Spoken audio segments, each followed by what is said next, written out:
All right, we are live, but it doesn't matter. We can keep talking like normal people. What were you doing out east? I moved to Chicago from Boise, Idaho area to go to Moody Bible Institute. So, Okay, all right. So, yep, I got indoctrinated. Well, I didn't get indoctrinated, but I was exposed to the teachings of Calvinism. my wife was born in Chicago. She was only there, I think, for a few months, but she was born and lived there until her parents moved to Connecticut, and so we met in New York, but that's where I guess you might say she was originally from. Now, did you just stay there during school, or did you? I think you. I've heard you talk about this on your streams before, that you, I think, got kicked out, but I'm not clear on whether you stayed there after getting kicked out or if you then proceeded to head back out west. Do you have your YouTube turned on or something? I don't think so. No. Getting a crazy echo. I just turned off everything on my phone besides this, but the YouTube wasn't running.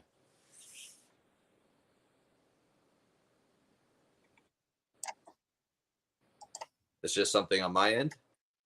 I don't know. Yeah, no, I have no YouTube going right now. Oh, maybe it was me. Oh. When you say YouTube, meaning I'm watching the stream along with doing this? Is that what you meant? Yeah, I apparently had the video on and it was playing, so. Oh, okay. Okay, we're back to normal now. Right, yeah, anyways. Did you stay out there after leaving the school, or? No. Well, let's see. We left Chicago and went to DC area and were there for a couple of years. I ended up I got kicked out of Moody, which I think you just mentioned. Totally unexpected. I had no idea that they were going to be that weird about it. I didn't actually do anything, like I didn't sneak into the girls' dorms at night and, release a pig in the halls or something like other students did. There were actually people who did those kinds of things and they didn't get kicked out. But we ended up going to DC just because there was family in that area, and worked at a Home Depot, worked at a bike shop. Ended up moving back to Boise eventually because my wife's mom got sick and we were taking care of her. So then I think after that we moved to Connecticut, and then we ended up moving back to Idaho again, but North Idaho, which is, it's not really Idaho. It's completely different from like South Idaho culture. Yeah, I know nothing about Idaho. I know it on the map, I guess. But when you get removed from a school like that, what does that look like? They just say you're not allowed here anymore. If you come back, we're going to call the police. Like, what does that even mean? Especially with a Christian school, quote Christian school. Well, I was living in the dorms and didn't really have a place to go immediately. They did say that if I didn't say any word of the conversations that we had about them basically kicking me out, that I could finish out the semester, which was only like a month or something, and then I would need to leave. But that if I spoke to anyone about it, that I would be asked to leave immediately, which means I would have to find a new place to live. And of course, whatever classes I was involved in, I would just get a fail, or however that works. But they were not cordial about it. They weren't Christ-like about it in any sense of the word. And in all honesty, it was more like dealing with the mob than it was dealing with some Christian people. So there was constantly shenanigans being pulled by the administration of Moody. Things like, we get notices, everybody who has bicycles, which a lot of people commuted by bicycle because it's difficult to own cars in downtown Chicago because you got to pay for parking even if you park at the school. It's just really expensive. So they had a designated area in the parking garage for bicycles, and they sent out notices to all of the people with bicycles saying that their bikes had been impounded and they would need to pay $75 to get them out of impound. because they were parked in an area that was not designated for bicycles. And then a week later, they sent a notice saying that the parking area for bicycles had been changed. So they impounded them all, charged everybody the fees, and then noticed them that the bikes needed, or sent out the notices that they needed to be moved. And they did similar things to us. They would send out fees for forms that we hadn't completed, and then they would send us the documentation for the forms like a week later or 2 weeks later, saying that, here's the forms that you failed to fill out and that you got charged for. This kind of thing was happening regularly. They weren't really different from like I said, the mob or Chicago politics or something in the way that the administration ran the school. Yeah, it sounds pretty corrupt. Very. I can understand why people get damaged and end up hating Christianity, hating Christians, things like that. Push people away pretty quickly. I imagine any halfway decent person that's kind of thinking for themselves and doesn't just cave to peer pressure. I imagine, yeah. Yeah, my understanding is that Moody in Chicago is in big trouble as of a couple of years ago because of Shocking. faculty spending hundreds of thousands of dollars of donated money on like private condos and things when the money was supposed to be allocated for school stuff. Yeah. So probably a lot more bike tickets in the meantime for those things, right? yeah. But sorry that happened to you. That's unfortunate. It was what got me studying. So this was clear back in 2006, 2007, somewhere around there. And when that whole thing blew up in my face, I pretty much stopped paying attention to my classes and read the Bible cover to cover a few times and took notes on everything. And a lot of it still didn't make sense to me. I didn't realize how much of like Protestant theology was just pre-programmed into the way that I read the Bible. And I was also afraid to let go of ideas that I was told I had to have these ideas in my head or I could not be saved. So, that's a powerful motivating force to prevent people from thinking clearly. If I dare question this, I'm going to hell. I'm with you. I think it was, I don't know, maybe a couple of years ago at this point, I remember telling my wife with fear and trepidation and saying, just check all this on your own. Don't trust anything I'm saying. But I'm like, I don't think the Bible teaches original sin. Like, I just don't see it, at least the way it's classically defined and described. I'm not going to say that there isn't, if you want to call original sin Adam having sinned and then there being consequences for people as a result. Well, okay, I'm fine with that, but not the way it's classically defined and described, which is like something that forces you to sin at some point in your life, something like that. Because you just can't resist it, this nature or whatever. And but I remember saying it with fear and trepidation because I didn't want to mislead her. I didn't want to be the cause of. But it's basically what you just said. I think you've used the term gaslighting. I've heard other people use that term before, which I think is pretty accurate. It puts you in this place where you accept something somewhat mindlessly because of fear, or because, for me, it was more fear because I do take seriously the responsibility of sharing things with people and what the Bible seems to say about that, that you're going to be held more responsible. And I don't want to be leading people astray. But now I see no problem with that belief. But I still remember that, just saying that to her and being afraid as I was saying, and like it's crazy. It's crazy what it can do to you. And then, like you said, I don't remember what you said in one of your streams that I've watched before, but I think it was maybe the one with Kevin Thompson. I really like this, something about like these theological terms or like cups that people pour all their theological garbage in or something like that. And you're 100% right about that. All these terms, all these words just have all this meaning that you don't even sometimes realize until you've started to slowly deconstruct. And I've been working at this stuff probably insanely compared to what most people commit to thinking about these types of things for almost a year now. And even as as recent as 2 Saturdays ago, I was struggling with a passage because I was making assumptions that I hadn't, I guess, taken out of my mind just yet. And, Hmm. I struggled for about 2 hours, and then I felt stupid because I suddenly realized what I was assuming. And Yeah. it all fell apart, and it was real easy, actually. And, what you say is right. Like, a third grader probably could have told me what it said easier than I could have told myself, because I was just reading things into this text. And it's Hmm. crazy. It's really sick. So with the original sin, was there a specific passage that you came across that caused you to doubt it, or how did that go?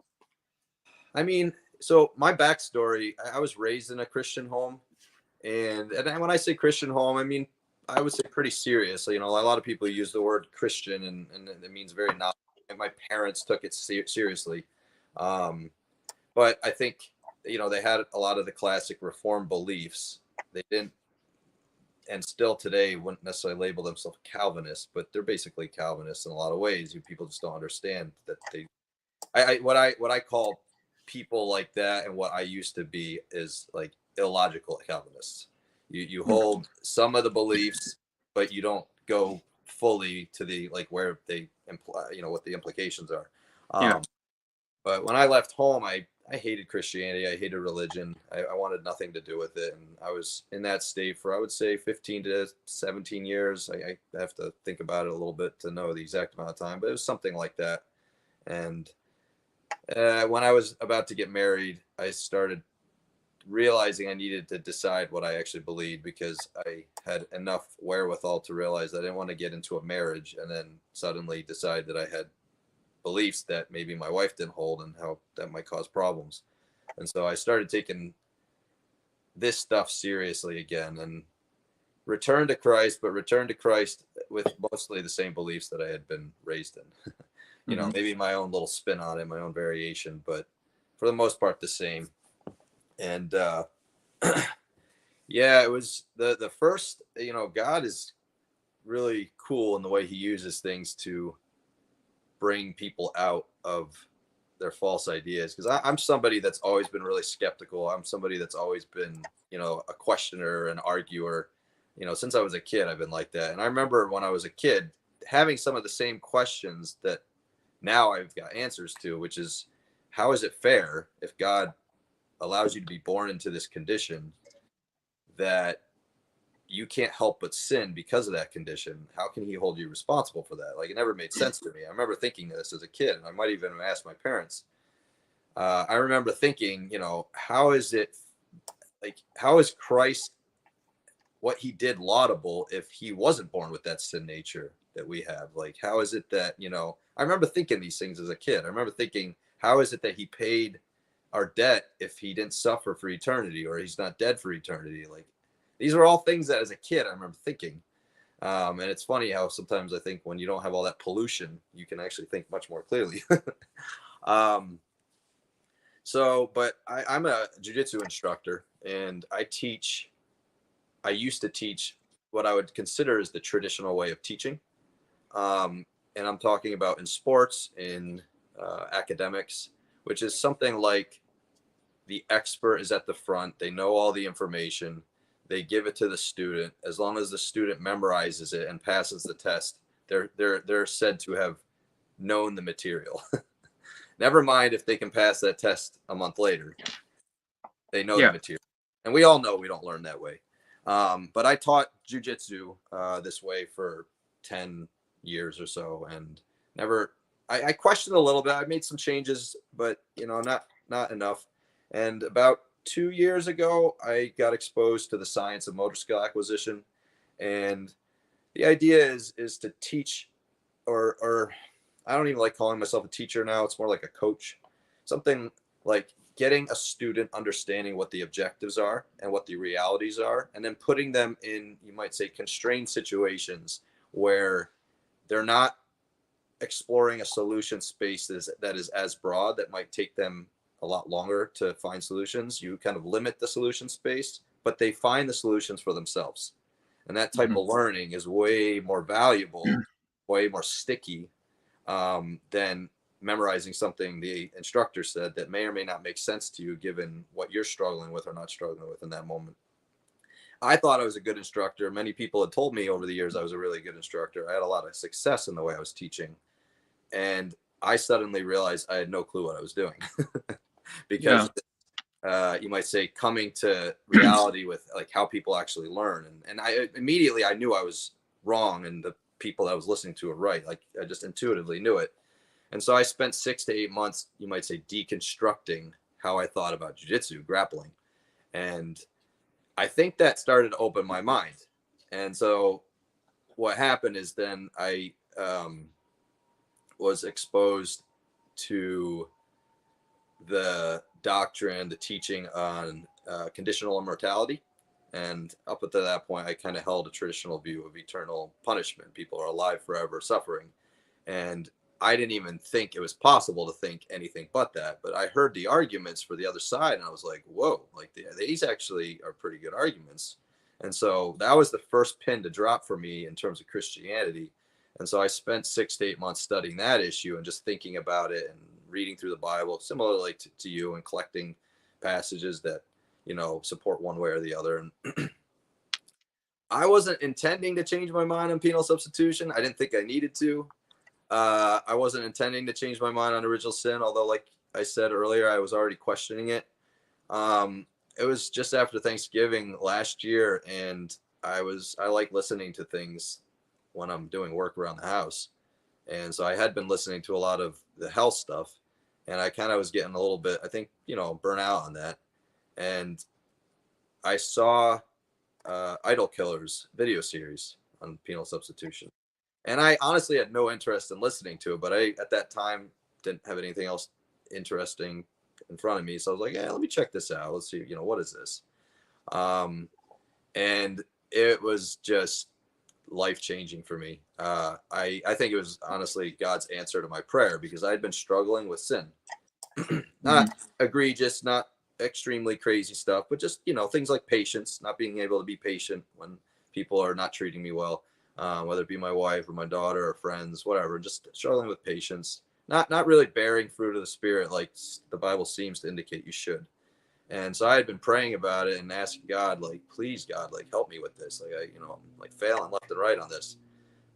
Well, when penal substitution dropped, when original sin dropped, I had two experiences. One was a moment of fear where I all of a sudden realized, like, oh, it's my fault.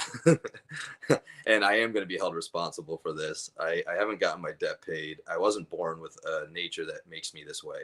I formed my own nature.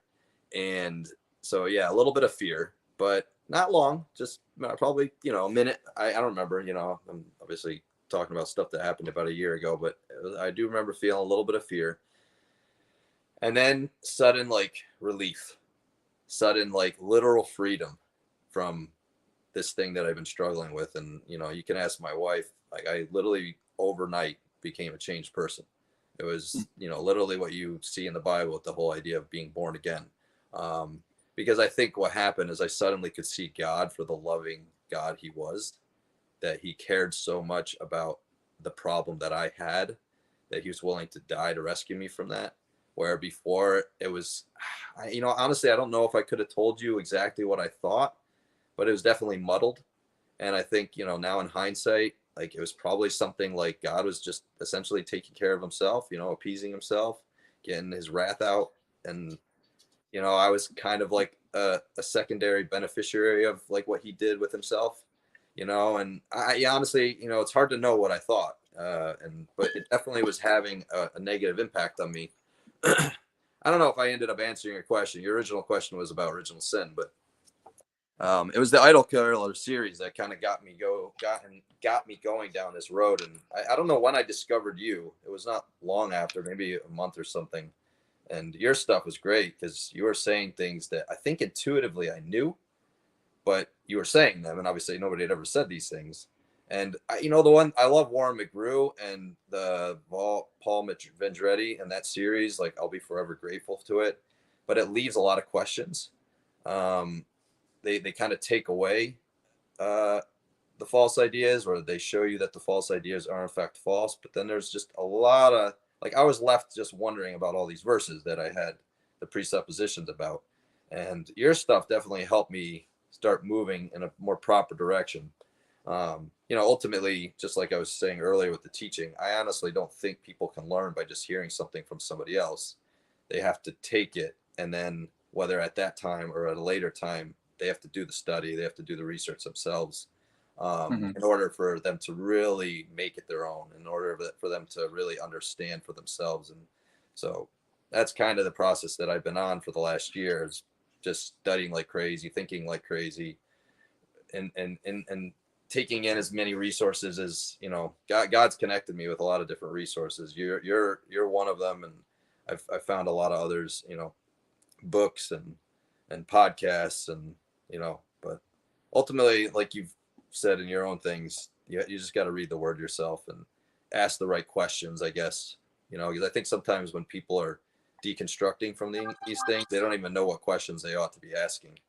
um, and so just even thinking to yourself, oh yeah, I should read Leviticus and see if there's anything about the wrath being poured out on an animal, like, Hmm. that's a good question to ask. Is there anything like that? Or I should read Leviticus and see if any of the animals ever get killed on the altar, or God says, oh, I'll take that as a substitute. These are questions I think it doesn't even occur to you to ask yourself when you're reading these texts. So people like you, like, made me go to those texts and like ask those questions, and, you know, even just read the text for what they say and try to take those presuppositional glasses off and not assume. But anyways, I talked much. Yeah. Well, the first time I read through the first 5 books to try to figure out sacrifice, it was so confusing because I was still assuming that the animal is being killed and that's what the sacrifice is. It's the killing of the animal. And when you're reading that, it's like, oh, I guess I just need to have a scholar to make sense out of this because I'm reading it and nothing is registering. Nothing fits. And after a time of like seeing that people equate the word sacrifice with eating, and often there's like not even any portion being given to God. Well, maybe sacrifice doesn't even mean killing the animal. Maybe sacrifice is something else. And then it becomes really, really simple to understand the first 5 books as soon as you get all of the clouded bunch of weird presuppositions that come with Reformed theology out of your head and see sacrifice. The way that they use that word would have meant something like we're going to eat a meal, and offering would have meant we're going to share that meal with God, or we're going to give God something. And burnt offering is God's in the sky, so we have to burn it to get it to him. And then the things that can be given to God as sacrifices includes like everything: oil, flour, silver dishes. And then you're reading it, and it's like it's a coherent story that just doesn't have any of the Reformed theological implications that you assume are in there somehow.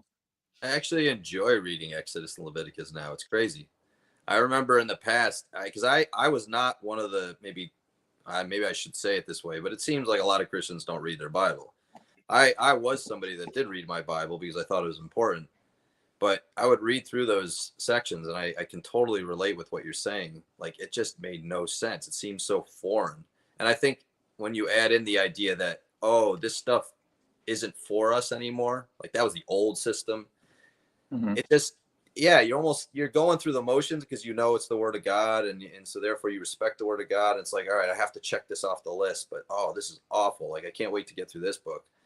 And yeah, but now when I read it, it's like it all makes perfect sense. And actually, I've found a lot of value in reading it, because it turns out I think there's a lot of instructive value in what God is having the people do. One of the biggest helps that I had, this was a few months ago, is this idea of apologizing to people for this, something like, because in the temple system, you have this idea of eating, like you said, communion with God. But then there's also the aspect of, you might say, cleaning up your mess, Mm-hmm. purification. And it suddenly hit me. I was actually praying, and I think God brought it to my attention, and I'd been thinking about it in the last day or two. This idea that, like, I need to clean up my sin mess. And it's my responsibility to do that. And I think with the penal substitutionary idea or the imputed righteousness idea, it's like, oh, Christ took care of all that. I don't need to worry about it.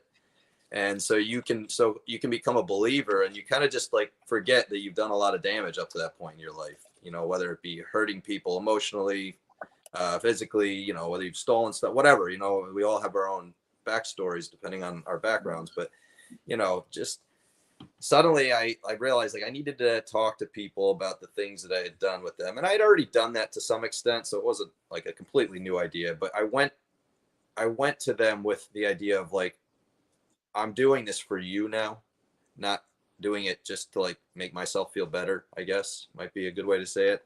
And I got that from studying and thinking about the Old Testament system and how important it seems to God that people take care of their sin mess, you know, and help clean it up, and not just, you know, you can't just come into my presence any old way. And yeah, I would have never gotten that, I don't think, had I continued in the ways I had been thinking about the Old Testament system, which was basically like not understanding it. So Yeah. You know, there's a video that I came across. Can't remember the guy's name, but the title of the video is something like Penal Substitution in the Western Worldview, or something along those lines. And he talked about how the punitive justice system became the framework for kind of the whole civilized world, how they view justice.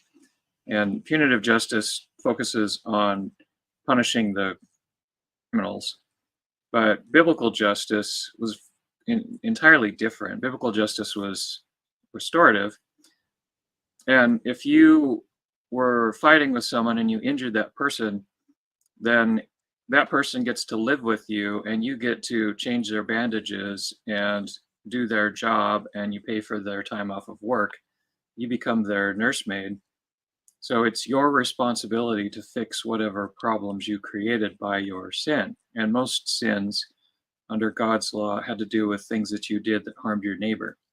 It really is the majority of sins. It's about living civilly with one another, and Deuteronomy opens up describing that. And the way that Christians tend to think about the old law is they're heavily primed with Reformed theology to think the old law was a completely impossible set of ridiculous standards and meaningless hoops to jump through that was there only to discourage you to the point of feeling hopeless. And that's what Christians think the old law is about. But if you talk to somebody who is like they grow up Jewish, they read the law, they rejoice over the law, they think that the Jews are privileged beyond all peoples of the world because of the blessing that God that God gave them a way of thinking about civil society that was superior to anything that anybody else in the world had. And if you followed these laws, then you had the ability to live at peace with one another and resolve disputes and have a thriving and prosperous and fruitful community and nation and economy. And so they considered the laws of God to be this immense blessing that was, you know, undeserved and just amazing. So they look at the law with love and gratitude, whereas Christians look at the law as this thing that basically just proves how full of sin we are. It's completely different attitudes. And, you know, the difference, of course, is that Reformed Christians or modern Protestants are getting their idea of the law from historic Christianity's traditions rather than from just reading the text. So, but in this punitive justice system where, you know, in our modern criminal justice system, let's say somebody burns down your house, some arsonist comes along and burns down your house. Well, if you have insurance, then, you know, maybe you get some kind of compensation, but then your tax money actually goes to pay for housing the arsonist, and you get to pay for his room and board basically with your tax money while he does his time and pays his debt to society, which, you know, he's not paying any debt to anybody. He's taking more resources away from society to pay for his room and board. And then when he gets out of prison, he goes and just does it again, you know, because he's not going to be able to get a job at this point. He's an arsonist. Nobody's going to hire an arsonist. So his only option now is crime. So he might go to some other kind of crime. But in the Jewish system, if some arsonist burned down your house, well, he gets to build you a new house on his own time and then pay to replace all your furniture and those kinds of things. And in the end, you get your house back, and he realizes the cost of this kind of crime, and he's less likely to do that kind of thing again, knowing that he's going to have to spend the next 10 years or whatever paying for whatever damage he did. So if you get this punitive idea, which just focuses on causing criminals to suffer, and then you start to interpret the cross through the lens of that thing, then it's like, okay, I've sinned. Somebody's got to pay for that. Somebody's got to suffer or be punished. And I can't be forgiven unless that punishment is sent out somewhere. And then if we just redirect that punishment to Christ, then we've satisfied justice, and that's the only way I could be forgiven. And it makes sense as long as you don't start asking any other questions. But it just comes from assuming that the justice of God is sort of this Roman punitive justice system that God never invented. God doesn't think like that, and it's taken for granted. If I can find the link to it, I'll post it. But it was this guy who was he studied theology and then criminal justice, and I think he was an attorney for a time and then a prosecutor or something like that.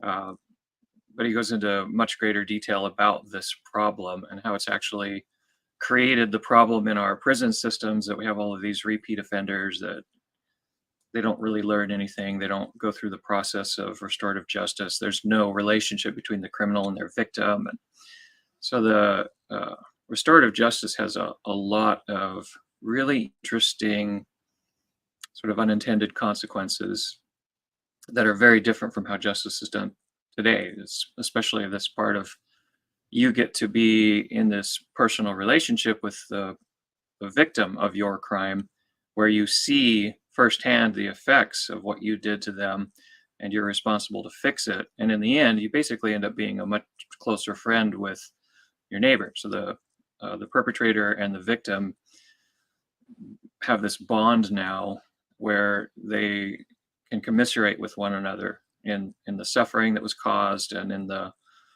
efforts that were made to undo that harm. And it just has a profound transformative effect versus what we have today, which is just repeat criminals. Yeah, I think that you got like that what you're talking about right now with the punitive versus restorative, retributive versus restorative. This is something that I was on a kick about for a while, because that was another presupposition that had to fall. Because I think sometimes, yeah, you're reading God's justice and you're just immediately assuming God's justice is what we think of as justice. And I think an underlying assumption, at least this is what I had, and I don't know if other people have it, I tend to call this like American style justice. And I don't know, maybe I'm attributing things to other people that's not true, but it's something like Punisher style justice, which is I don't know if you know the Punisher from or whatever. It's like it's more vengeance. It's more like it's a selfish kind of thing where you did me wrong, now you need to hurt equally so that I can feel better about this. And it's ironic because basically what PSA teaches about God. And well, we tend to read we read the word vengeance pops up in our English Bibles. And it does not mean what we think it means. Yeah, and we tend to think of the Punisher. We think, God with a grudge hunting down the perpetrator and meting out justice in the form of a shotgun to the face or something. And that's honestly what's in our heads when we see God saying, "Vengeance is mine, I will repay," that kind of thing. But that, if you pay attention to the character of God, God takes no pleasure in the destruction of the wicked. And if the wicked turns from his wickedness, God immediately forgives. And if God does not take pleasure in the destruction of the wicked, then God is not able to feel the satisfaction of knowing that that guy finally got what he deserved. He doesn't have that emotion. He doesn't have the ability to hate and want to see harm come to another being. So we can't read our idea of vengeance into the word in the Greek. I think it's like katakrino or something like that. And It's basically proper judgment. And proper judgment can mean proper judgment in lots of different contexts. If somebody stole $20 from somebody and you say, proper judgment here is you give back the $20, or somebody did an amazing job on something, proper judgment here is you get rewarded for that, you get praised for that. It doesn't, by any stretch of the imagination, always imply someone enduring some kind of harm or some kind of harm coming to somebody who did something bad. It just means to see the situation correctly and to judge the situation correctly and rightly. So vengeance is misleading because God doesn't have the ability to hate and want to see harm come to an evildoer. Well, what I've come to believe is that God's wrath, that God's punishment, these are things that he uses as tools of instruction and protection. And so the idea is that, I kind of connected to the 1 Corinthians 13, I think it is, right? The love is not self-seeking. And so it's this interesting little, and you'll know what I'm talking about, even as being a parent, because this was actually another revolutionary moment for me when I made this connection. I think everything God does is seeking the well-being of others, and that's how he could even survive eternally, right? Because if you seek your own well-being, then that ends up being at odds with the other person that's seeking their own well-being. You've said things like this too, which I think helped move me in this direction. But so when God punishes, he has two intentions. One is to instruct the person so that they may not do it again and be eternally well, right? Eternally, or instruct people around so that they either won't do or will stop doing what that person that's receiving that punishment is doing. And then ultimately it's a protecting thing too, because eventually if a person's not learning, you don't really have any other recourse but to remove them. And you're not doing it to make yourself feel better. You're doing it to protect the people that are in line with you. And so, but it's like this really twisted thing because, that's what I was referencing as a parent, because it turns out, and I don't think God has the same challenge that we do, but the tools that we use to identify problems in others are the tools of like how we feel.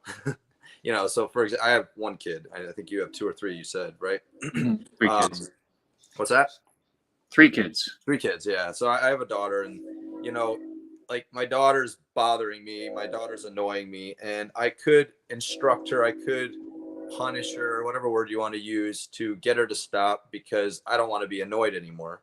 Or I could recognize that her being annoying is not going to be good for her with her teachers, with her friends, or whatever. And therefore I instruct her, I help her to stop being annoying so that she can do well in life. And I happen to receive benefit, as you might say, a consequence of me helping her. And I think that's ultimately, I actually wouldn't push back on the idea that God in some sense is appeased, is whatever, but I think it's a consequence of him loving us and helping us rather than him needing to seek his appeasement first, and then maybe we receive benefit as a secondary kind of consequence of that. I don't know if that made sense to you, but it makes sense, because if God's ultimate goal is for us to live eternally with joy and fellowship with one another, at peace with one another, because I at least in my experience, I believe that I love my kids because I enjoy it when the kids are getting along. I enjoy it when the family is having fun together. I enjoy it when life is going well and everybody is experiencing joy. And when that's not happening, I'm restless and I feel the need to fix it. So I think that I love my kids. And I am greatly benefited by whatever happens that causes the family to be reconciled and get back to a place where we're all functioning well and experiencing joy. And you wouldn't call that selfish, because even though I am benefited, it's taking the well-being of others into consideration. So there's a confusing thing that you can do there where you could say, well, if you're benefiting from doing that, then no, your motives are just selfish. It's Well, like, well, that's you're what not I've said. understanding. It's very Yeah, you're subtle. not understanding the definition of selfish. Selfish is more specifically when you're benefited at the expense of others or with total disregard for others, then that would be more like selfishness. So if I just like go and steal something from somebody so that I can have it, and I don't care about the harm that I've caused them. But But if you're I guess loving and you're anyway, go ahead. I was just gonna say I would go a little bit further. At least this is what I've come to believe. My conviction is, and I don't know if you would agree with this, but I think it's possible to do good for others for selfish reasons because, so like God has made it so that we actually do feel good when we do good for others. But are you doing good for others because it makes you feel good? And I don't mean you, Rich. I mean you generically. Right. Are you doing good for others because it makes you feel good? Or are you doing good for others because you want their well-being? And then you happen to receive a benefit as a result of that. And like I said, it's very twisted because, you can easily find yourself using those good feelings that you get. And it's like, are you doing it for the right reason? And obviously learning about God and what I believe is right about God has helped me recognize I need to be careful about that so that I'm seeking my daughter's well-being. Oh, and I think, one thing that I struggled with growing up, and I love my parents, they're great people in a lot of ways, but I think sometimes, especially in Christian circles, and maybe this is like this everywhere, but there's this, well, these are just the rules. This is how we do things. This is tradition. This is whatever. There's not a lot of reason behind sometimes the Mhm. rules where and the reason ought to be like, I'm really trying to help you. I'm trying to train you up in the way you should go because I care about you and I want the best for you. And if those reasons exist behind the scenes, a lot of times it's very evident to the person, the kid, it doesn't even have to be kids to parents. It could be, government to the people, but there's like an understanding that there's good reason behind what's going on here, good motivations versus we just mindlessly do it this way. But I think there's also something to be said for, oh, mom's just mad because I annoyed her versus mom's upset because she really cares about me and doesn't believe this is good for me. And she's Yeah, trying to help me be a better person for me. And yes, it actually happens that when I am a better person, it's better for her too. But that's not what she's pursuing. She's not pursuing for herself. She's pursuing for me and receiving benefit as a consequences. I don't know if you're seeing what I'm saying there, but yeah, I am seeing it. And honestly, the biggest conflict that I've had with my wife over the years in terms of parenting has been I am very firmly committed to raising wise adults. And she comes from a tradition of raising obedient children. And she tends to be more like, well, those are the rules and we do them because we're supposed to. And I tend to be like, well, is this rule a wise rule or is it a dumb rule? And if it's a dumb rule, then we need to be conscious of the Karens who are going to try to enforce this dumb rule and try to be at peace with them while we do what actually makes sense. And so we have to kind of tiptoe around stupid rules. And there are lots of stupid rules, but ultimately, we should understand the reason behind everything. And so like the borders around our property, for example, because it's wilderness with really rugged terrain and there's no fences or anything. And there's like the one property owner who is a trucker who has never even physically been on the property. And there are trails that just sort of run through everything. And my wife's take on it is you don't set foot on that other person's property that's trespassing. But in reality, it's like if you're walking a trail and then you look around and it's like, oh, I've wandered onto the other person's property. It doesn't really cause any harm to anyone. We're not cutting down trees on that person's property. And then in doing that, I've been able to meet some of the neighbors who are like, hey, do you know this is my land? Yeah, I think so. But I was hoping I would run into you so that we could figure it out and see how you feel about us like wandering these trails. And so, technically I'm trespassing, but the long-term effects of this is that you meet the neighbors and you kind of can't expect kids to know when the trail has crossed to a different property line. So some common sense has to come into play. But anyway, it's taken us some time to navigate this and figure this out and basically make peace with all the neighbors. And now that we know everybody, we can wander across their land or ride motorcycles across their land, and it all kind of worked out. And if we had just stuck to don't set foot on that person's property because it's trespassing, then we wouldn't have the relationship that we have with all the neighbors and everything. So well, the scriptures explicitly tell fathers not to exasperate their children, I think twice. And my take on that is something like making too many rules. I've said it to my wife that we have the power to make everything a sin to our kids. yeah, And that's a really dangerous, weighty power, a responsibility that's been given to us. And I think we ought to be very careful with it. And it's something I've strived to do. I'm actually big on, raising kids that listen and obey and are respectful and polite. I see a lot of problems in society today with what I would consider as too permissive of parenting styles. But at the same time, yeah, I'm with you 100%. The idea of, having good reasons for everything we're doing. And also the reasons are motivated by our seeking the well-being of our children. And like you said, I've said this to my wife, like my hope is that when my daughter is old enough to start doing whatever she wants to do, and we don't really have as much say, that if she chooses to do things that are wrong based on our understanding, she's doing it out of rebellion, not lack of understanding. yeah. And I Have really you ever heard of Tim Jennings? Kim Jennings? Tim Jennings, like Timothy. Oh, yeah, the grace-based. Is that him? No. He's a Seventh-day Adventist, which Maybe of course, I have no love for the teachings of Ellen White or any of the, extra biblical stuff that is the foundation of the Seventh-day Adventist movement. And the Seventh-day Adventists sort of picked up a lot of Reformed Christianity because they want to say, look, we're Christians too. And to do that, you have to claim to be Reformed on some level. So no endorsement of Seventh-day Adventists as a whole, but the understanding of Tim Jennings is profound. And he articulates these ideas well. The difference, and he calls it the difference between design law and what is it? Design law versus, give me just a second.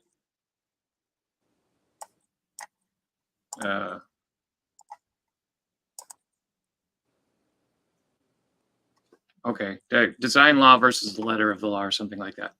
But basically, design law is we brush our teeth and we eat healthy, not because God will punish us if we don't, or mom and dad will punish us if we don't brush our teeth. But we brush our teeth and we eat proper nutrients so that our teeth will be healthy, so that they don't rot out of our heads and cause us immense pain and make it impossible to eat and make us miserable later in life. Now, if we enforce the law of brushing the teeth with the kids, but we never explain to them the design behind it, the reason that we do this, when they go off to college, if all they know is I get a spanking if I don't brush my teeth, well, mom and dad aren't here anymore to spank me. So why would I brush my teeth? There's no reason anymore to brush my teeth. But if we explain the reason for doing these things, then theoretically, we never have to enforce the law as kids. And my oldest daughter is like this. Like, I honestly cannot remember the last time I ever needed to threaten some kind of punishment with my oldest daughter. And then throughout her life, I don't remember ever spanking my oldest daughter. It's probably happened, but I always believed in give her the reason, and then I won't have to force her to do the thing.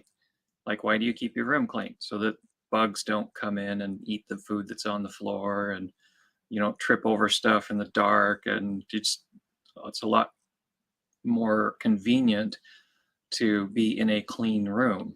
And so she tends to keep her room clean. And so I do zero parenting with my oldest daughter, or I think close to zero. If you want a child like that, and it's not easy, I'm not gonna sit here on some pedestal thinking or acting like I have this perfectly under control myself, but I think sometimes the way that you raise kids in the way you're talking about is a lot more effort, a lot more work, it requires more patience.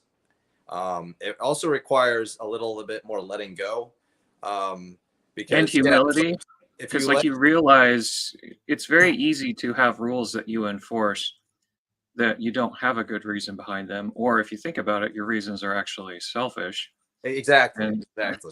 Well, and or sometimes it's easier. Like, so, all right, I don't want my daughter to leave her toys in her room because, I don't know. I'm trying to think of an example right now, but you can threaten them with punishment that comes from you, or you can allow them to kind of experience the natural consequences, as long as it's not going to kill them and maim them. And, obviously as parents, we got to use wisdom on that. But, sometimes just stepping back and allowing them to deal with the consequences that naturally arise, so that they can feel the pain, so they can feel the natural, like, oh, this is what happens. And it might be a Mhm. little bit more work for us in the long run, because it's like, oh, now I got to deal with the mess that came from this. But now they know, like, they've learned, and it's not mommy's just a bad person or daddy's just a bad guy because, they're putting this punishment on me. It's, oh, like, oh yeah, I don't want to do that again. That really hurts. And mommy and daddy actually had nothing to do with it. They warned me about it, but now I know for myself. And, it's really hard to find that line because, at the same time, we have limited time, we have limited resources. We can't be like just constantly cleaning up every little mess that our kids can potentially make. And they probably can make a lot, being, young and dumb. But at the same time, I think the most ideal thing is to let kids kind of find out for themselves. Yeah, there was this guy who was kind of on the worship team that my wife and I were leading worship for a lot of years at this church. And one day, he was 16, something like that. He comes in, he's very upset, and his mom was on the worship team with us.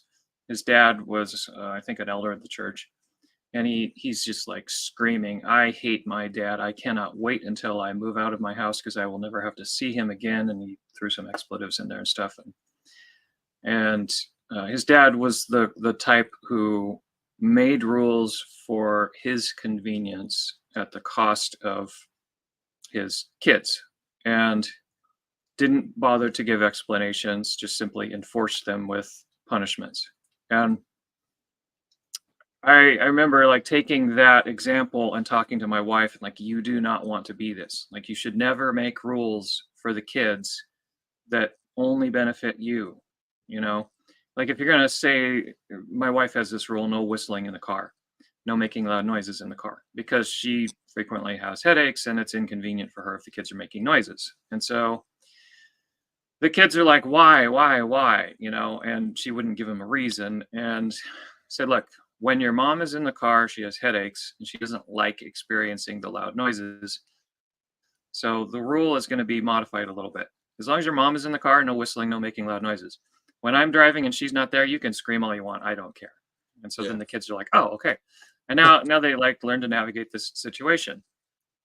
But I was determined to not have my kids grow up hating me and just anxious, and they couldn't wait to get away from me, like I saw in this other relationship.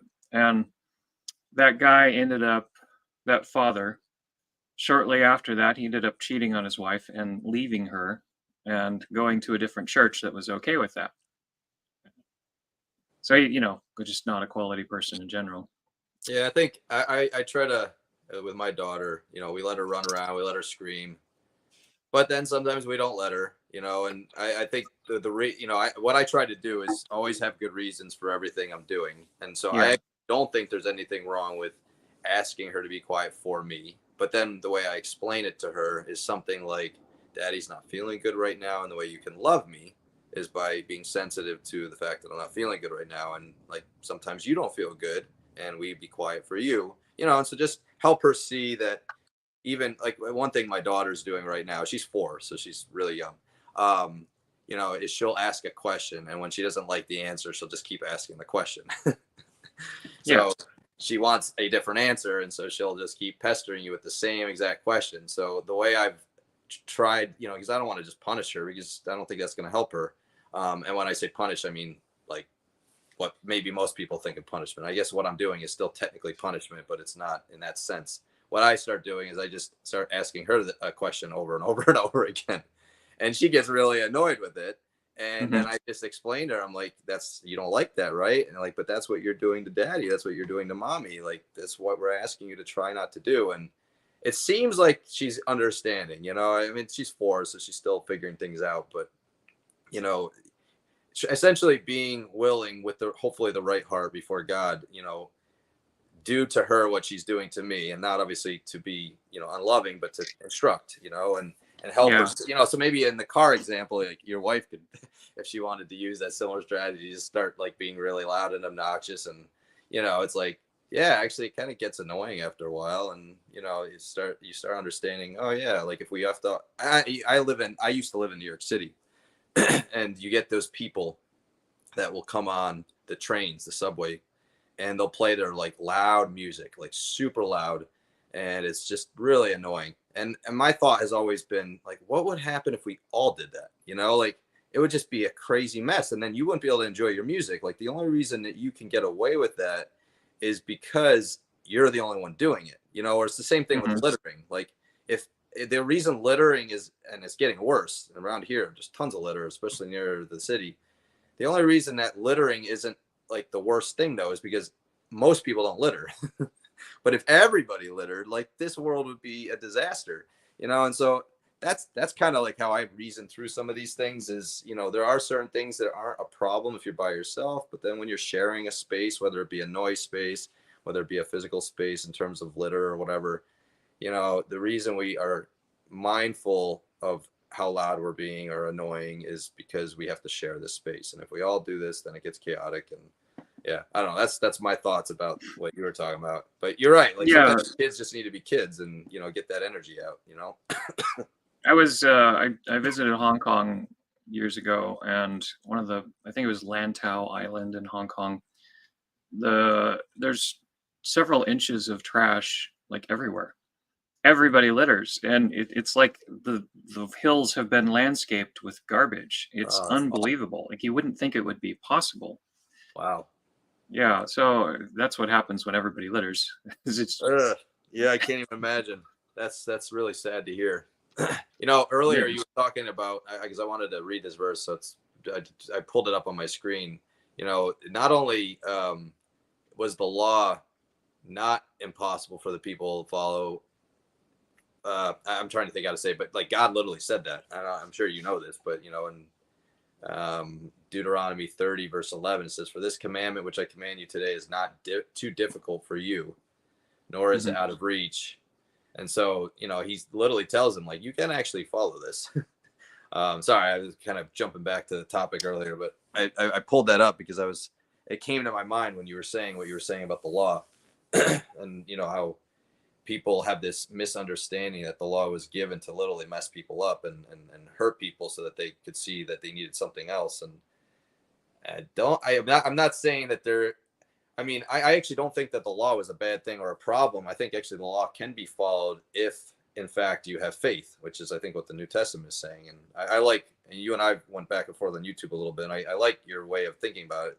Understanding is a good, like, fundamental, foundational way of thinking about faith, which is when you have understanding, when you have agreement, kind of what we're talking about right now with our kids, suddenly they're just going to do the right things because I've come to the idea that beliefs are the fuel that we live our lives out of. Um, Mhm. it's something like the spirit. And so when you have the right spirit, when you have the right beliefs, you just do the right things because Yeah. you believe the right things. When you have the wrong beliefs, when you have the wrong spirit, if you will, then, well, suddenly things start falling apart. And Mhm. it's something because one thing I've struggled with in trying to help people see the problems with penal substitution is you end up with these contradictions, and people are essentially living their life with two opposing beliefs.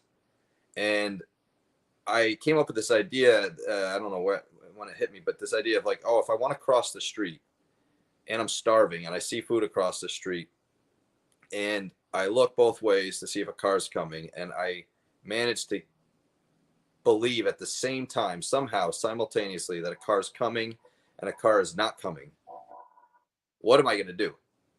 And I think most people answer right, like, oh, I think I'm just going to go get the food, you know. And my thought is like, this happens in Christianity, because you see a lot of people that profess belief in Christ, and there's one of two or three types of people that I see that, and usually have like these false beliefs, and I used to fall into one of these camps too. You see either like a deadness, like they just don't seem to care, they're apathetic, they're like everybody else in the world, they're just like living their life, there's like no aliveness there. You see a like living the life for the living their lives for the flesh, or you see a pharisaical, rigid kind of following rules.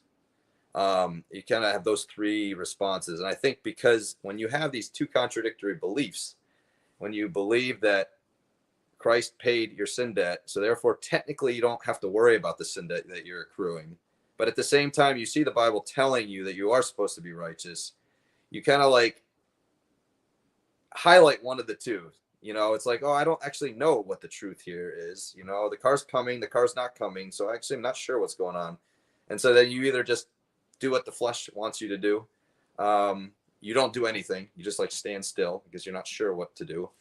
Or you like come up with like rules, you know, and you follow those rules rigidly, and there's really no reason behind them. There's no real understanding, faith. Anyways, my only point, I guess, in saying all that was just this idea that when you do have the right understanding, you following the rules, like it just happens. You know, and some of this I've even heard you say before. So you helped me probably get to this point that I'm at now with this understanding. But Yeah.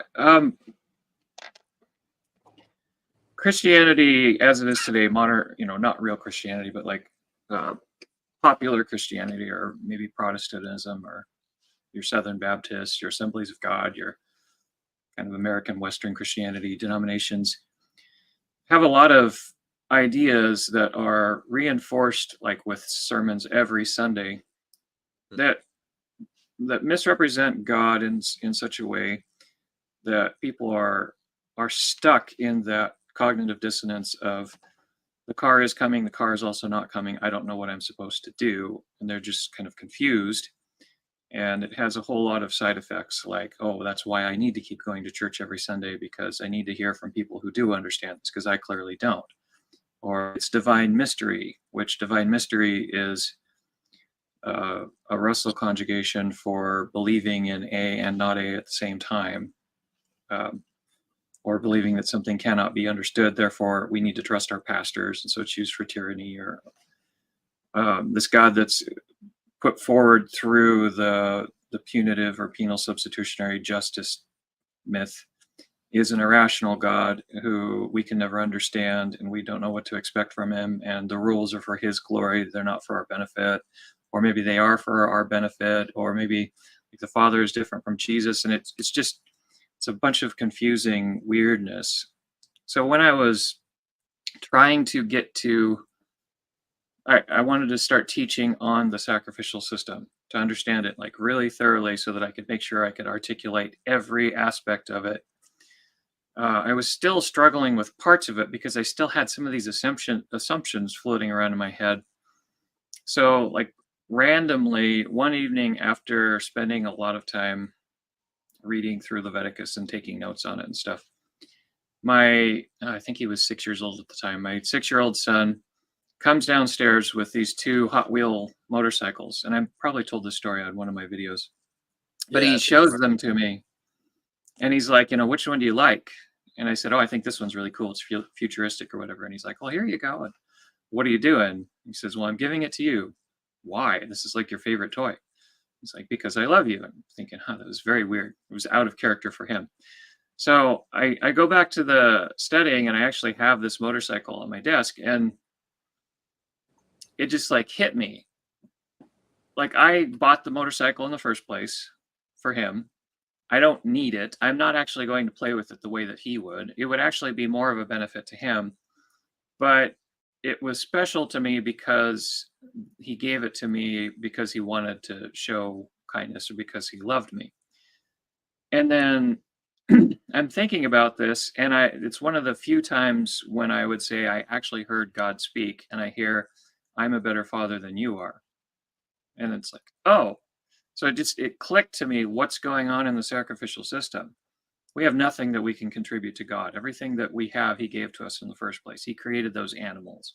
He created the worms that make the silk when people are offering silk. He created the trees that produce the oil. And when we burn it and we think it's going up to the sky, like God is not actually just up in the sky, and He doesn't need smoke. And it's all kind of just ritual. He's not actually benefiting from the fat that's being burned, and you see that later in the prophets.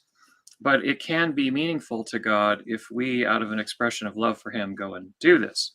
And it also struck me at the same time, if I was a Calvinist and I wanted my son to understand God from the perspective of the penal substitutionary view of God, then I would have taken him out to the garage with that motorcycle, smashed it to pieces with a hammer, and said, "That should have been you."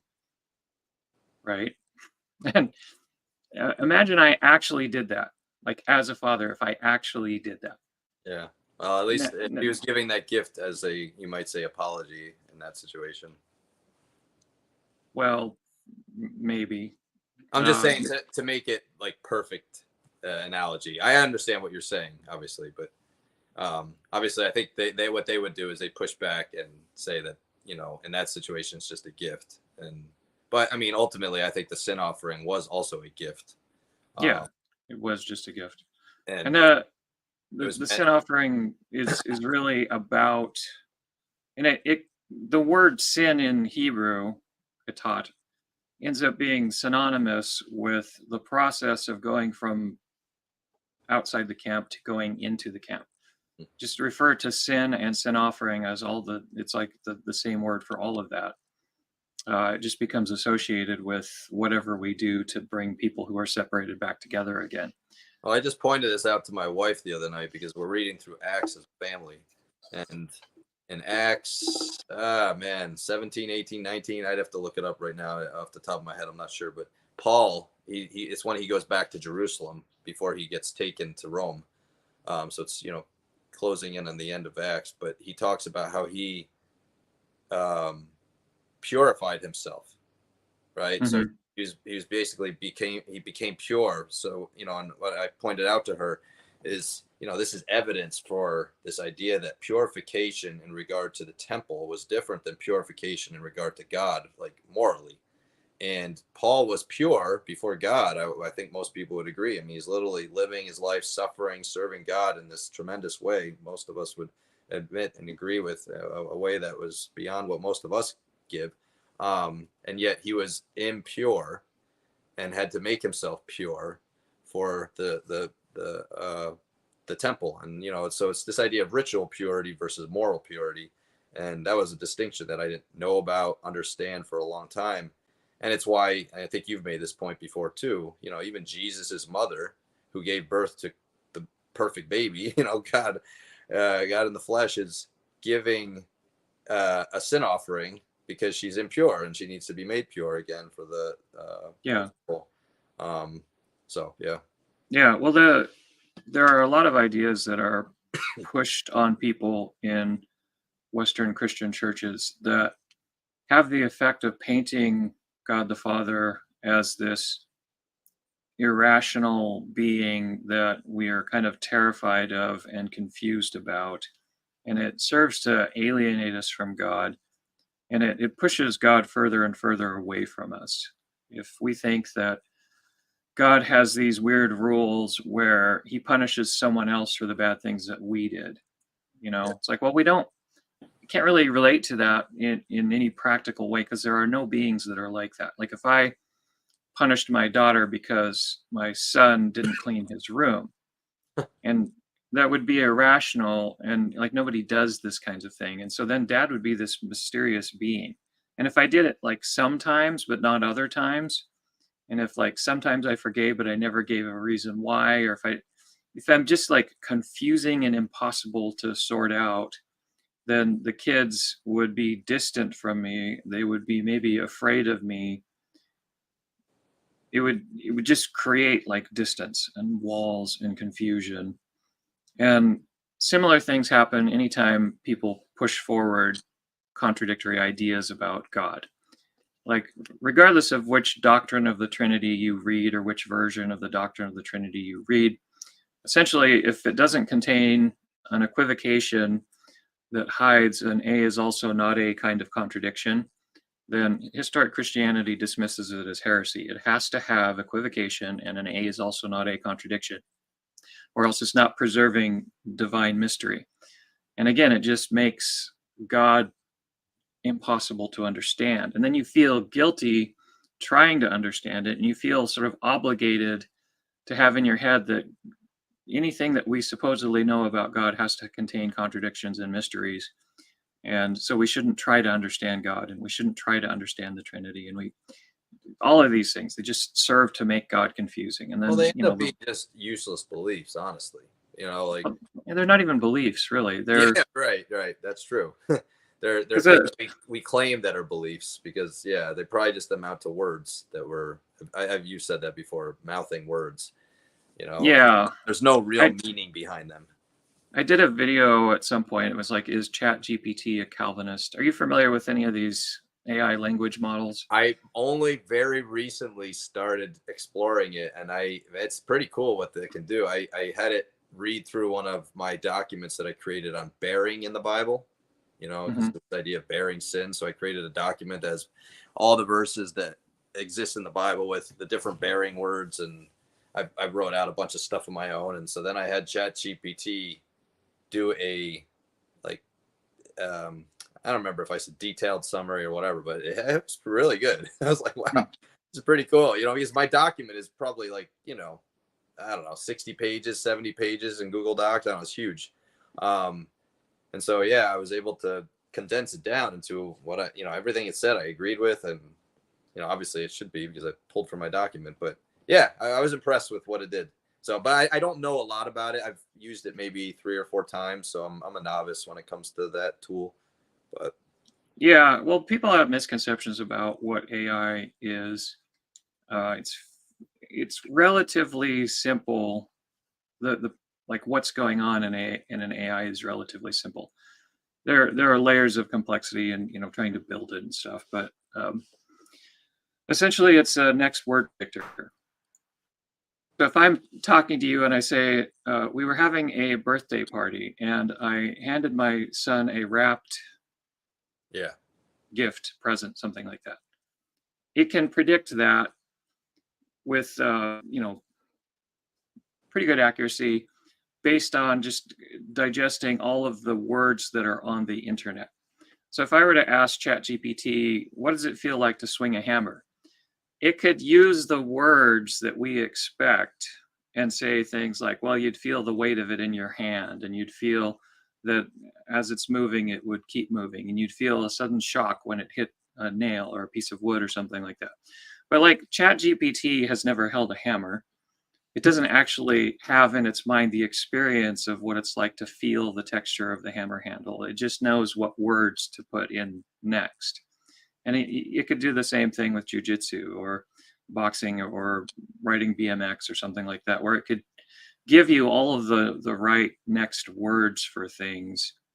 But it is literally a function in computer code that is picking from groups of words based on the statistical likelihood that these words would follow based on the previous words. So it's not thinking, it's not feeling, it's never had these experiences.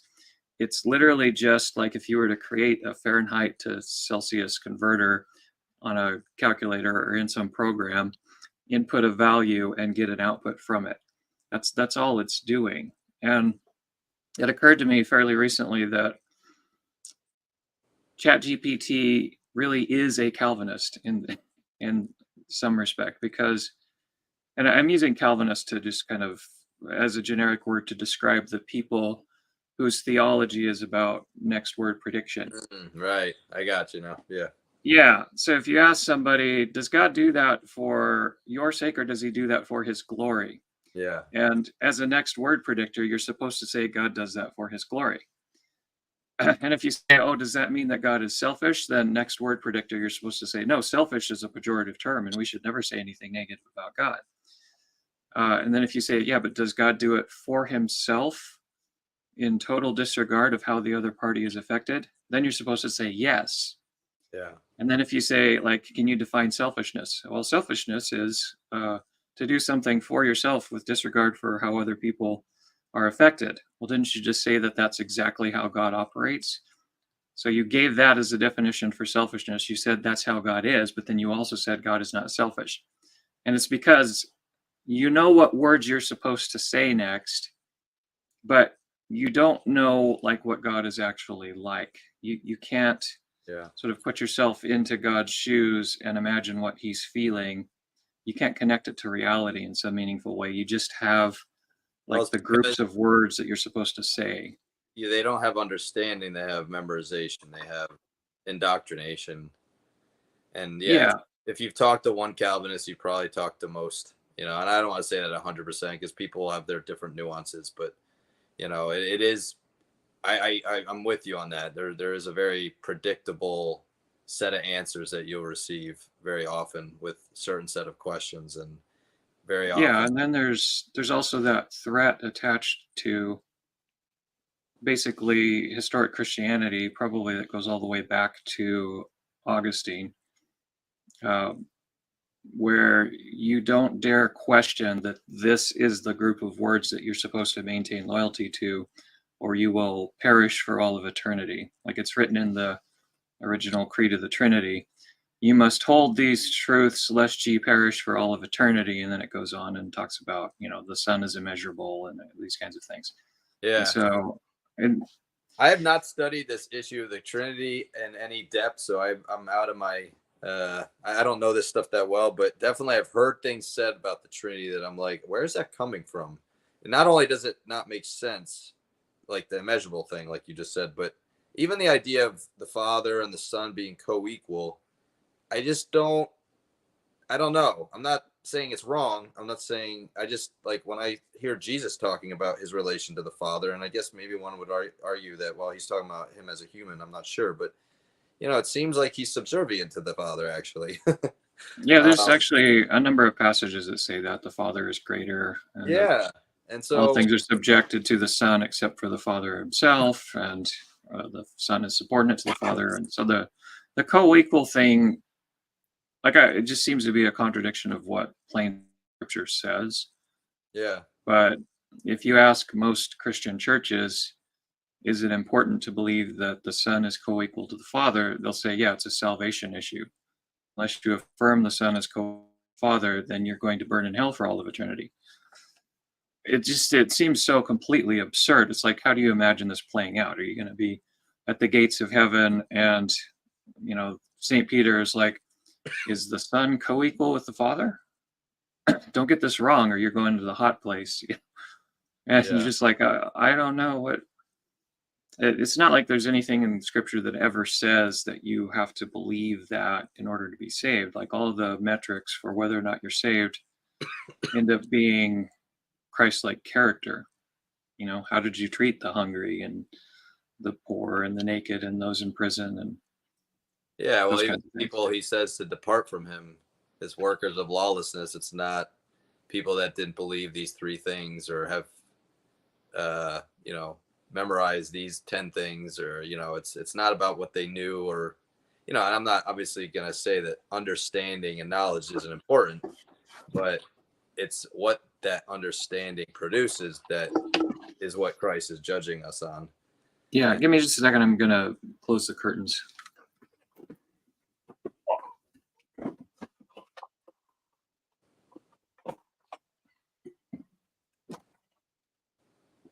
Sun was shining in my eyeballs. Do you want to talk about some scriptures or no? Yeah, we can. I had a little list of stuff that, at least, not that we're going to cover all of it, but just some stuff that, I think is important. One thing, I don't know what your experience has been, and maybe you felt this coming out of, well, from what I've heard you talk about in the past, you said that you did a lot of your own Bible reading. So even going to Moody, you already were an independent thinker in some ways. for me, oh yeah, and I think this is where a lot of people, I'm weird. When I came out of the way I used to teach jiu-jitsu and decided to teach a new way, I literally stopped teaching the way I had been teaching, and the next class I was teaching the new way, even though I had no clue what I was doing.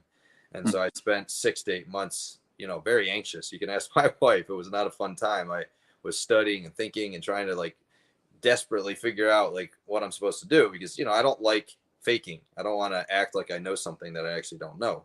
And so, I had the similar feeling when I came out of penal substitution, because it was so ingrained in me that, well, Christ paid your debt, and that's literally the gospel, that as soon as that was taken away from me, I had two things. Was one, well, what the heck did Christ come for?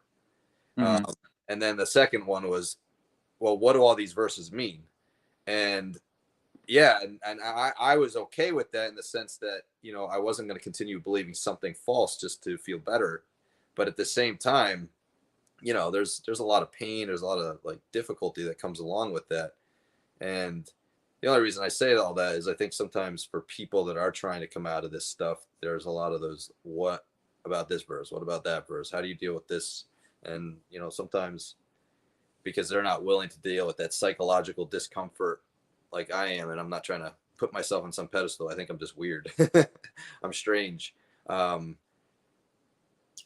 would say that that's pretty normal.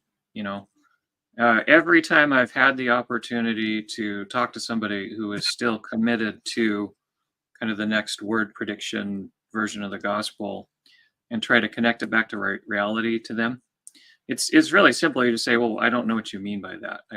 I honestly don't know what you mean by that. He paid a sin debt. Who is he paying here? Yeah. What is the currency? Who is receiving this payment? Okay, so Jesus paid for your sins. Does that mean that now when you commit adultery, that's already paid for? So God's Well, like, I oh, love it's these fine. I'm questions. cool with that. A great You know, question. and it all falls apart for people. Yeah. And the same thing with blood. People don't understand the blood. Well, the blood of Jesus cleanses your sins. Okay, so you have like this vial of like actual blood, and what are you drinking it? You bathing in it? What do you mean when you say these things? Christ is hooked up to an IV in heaven, or whatever. Yeah. So none of the people who hold to these ideas can reconcile them all and connect them to reality in any way. There are like the honest Calvinist types who will take certain parts of it and they actually function as if these are real things about God. And these are the most warped and twisted kinds of people. The way that they behave, it really darkens the soul and turns them into kind of these monstrous people who laugh when other people are hurting. They feel so incredibly good about themselves being chosen and superior to everybody who's not chosen, and they just become like the worst kinds of people. But I think those are people who are kind of rare, who are both trying to believe Calvinism and actually thinking. Well, I think it's not even just that they're thinking; it's that you get the, well, Christ says to be righteous, so therefore I'm going to be righteous, and so it creates this very rigid form of righteousness. But they are trying, and what their heart is, I don't know. God can only judge the heart, but I've come across a lot of people, including many in my own family, where they are, I think, genuinely trying to be righteous. They are genuinely trying to follow the rules, but I guess that's the whole problem, and it does create sometimes these logical inconsistencies. It creates these, well, how are you bearing fruit in this area of your life, but and then this other area you completely fall apart? And it's because ultimately the core of what they are, the tree that they actually are, isn't. And again, I'm not trying to judge salvation status, because I don't believe that's my place, but So just to cause you to question something else, it's a popular saying that goes around, only God can judge the heart, and it's not our business to judge other people's salvation. You can't judge the fruit. Yeah, you'll know them by their fruits. Yes. And to judge somebody's heart, understand that when you see the word heart in your English Bibles, it's probably something like naeo, which is like mind. And it's the set of ideas that a person uses to navigate reality. And if somebody tells you the way that they think, then you can judge that way that they think, and you are judging their heart. And if we judge by appearance only, and we don't take motive into consideration, then we're certainly not judging rightly. And any court of law, what they're trying to establish in judging this person's actions is motive. Like if you suddenly swerve off of the road and you knock over a mailbox, well, did you do something wrong? What was your motive for doing that? Well, I tell you what, I'm going to take out a mailbox any day over hitting the semi truck that just, swerved into my lane. So it could be that this is a heroic action to swerve off the road and take out a mailbox to protect your children from the semi truck that just moved into your lane. Yeah, it's all about motivation. So, yeah, I guess that's what I was talking about. Like I try to be careful not to judge that. I agree with you that sometimes this idea of not judging the heart can be. Well, you should always, anytime you're judging anybody, consider motive and, be humble about it. Yeah. But you should always judge the heart. You should always and only judge, including the judgment of the heart. What's their motive? What do you mean by that? You mean like the ideas? You're talking about the mind, as you said earlier, or are you talking about motive? Motive is part of it. Ideas are part of it. Because I know I've heard you talk about this before, and you seem to have gifting in ways that God has not blessed me with yet. But I don't feel like I can always sense motivation, and so that's where I try to be more careful about that and assume generally speaking, assume that if a person's wrong in things, they're deceived rather than purposely rebelling. I'm not saying that I don't define some people that I think are that, but I try, and that's what I think when the Bible talks about that. Man judges whatever the outside, but God judges the heart. Yeah, let's say that you see some random teenager who, your intuition is this guy's a troll, and he's walking past someone on the sidewalk, and then you see that person like trip and fall, and then you see that random teenager like snickering and whispering to his buddies and pointing back at it. Yeah. Did he do it on purpose? Probably. Well, you're judging motive there. You're judging the heart. Okay, and I'm with you on that. Yeah, there's no disagreement there. I guess there's circumstances that I'm thinking of that are a little bit less clear, where people seem to be striving to please the Lord in the way they live, but they have a whole set of false ideas, and I don't know what's going on secretly, because a lot of times people might put on a good front, but behind closed doors, it turns out they're a mess. And so I can confront the ideas, I confront the wrong teachings, but I can't necessarily confront their heart, because at the very least on the outside it appears, I'm sorry, I shouldn't say it appears, it doesn't appear that, or there isn't anything obvious like you just described, where it's like somebody just tripped and then you see somebody snickering, you put two together. It's possible it might not have been the teenager, but it's very unlikely. It's not probable. But I mean, literally this just happened to be yesterday with my cousin. I had my cousin, oh no, not yesterday, 2 days ago. And I've been trying to talk to her and her husband a little bit about some of these ideas: imputed righteousness, original sin, and penal substitution. And they just, for whatever reason, don't see it yet. But they both, in my opinion, seem to be genuine about following God and being righteous. And, they're not living, at least what on the outside appears to be fleshly, worldly, concerned with all the wrong things type people. But yet they have ideas. And so, there's a lot of Christians who are, they're members of some Reformed church. And if you ask them about this theology, they will say the things that you expect them to say, like, well, his righteousness is imputed to us. And no, I can never be pleasing to God. And but I'm clothed in the righteousness of Christ. So in his sight, I'm righteous. And they're just saying words that they know they're supposed to say. But in the heart, their sense of Jesus dying for them is, God loves me so much that he's willing to go to any length, even suffering the cross. So they have a right sense of the heart of God. They just have all of these words as kind of like baggage that they have to have in order to be participating in the Christian group. Doesn't necessarily. I call those people like silent carriers. You know, kind Yeah. of like similar to the idea of COVID, where you could be really sick with COVID and then therefore, like, don't go around people. Or you could not be sick and maybe be getting all sorts of other people sick that So it's will. like asymptomatic penal substitution. Exactly. And to be honest with you, and the way I usually talk to those type of people, because again, I don't know their heart. And so I say that, like, I don't know if you're struggling. It seems like you're fine from my non-discerning point of view. I don't think God has blessed me with discernment, but maybe that will be something I'll get in the future. But you meaning, like I've heard you describe, like, where you've had these senses about people and God's giving you message. I don't think I've had much of that. My wife seems to have a little bit of that, but I don't seem to have much of that. I'm a very skeptical type person too, which I think probably doesn't help me. But so I try to reason with those types of people, saying it might not be a problem for you. These teachings might not be hurting you, or at least you don't think they're hurting you. But what about the people that you might be hurting unintentionally? People like me, who I think I really was damaged by those teachings. I may not have even been a true believer because of those teachings. Obviously, only God knows. I tend to think that God, he looks at our heart and he sees whether we're genuinely concerned about truth, and he is very gracious even when we're deceived. And so and that's obviously my own belief from what I see revealed in the scripture about the character of God.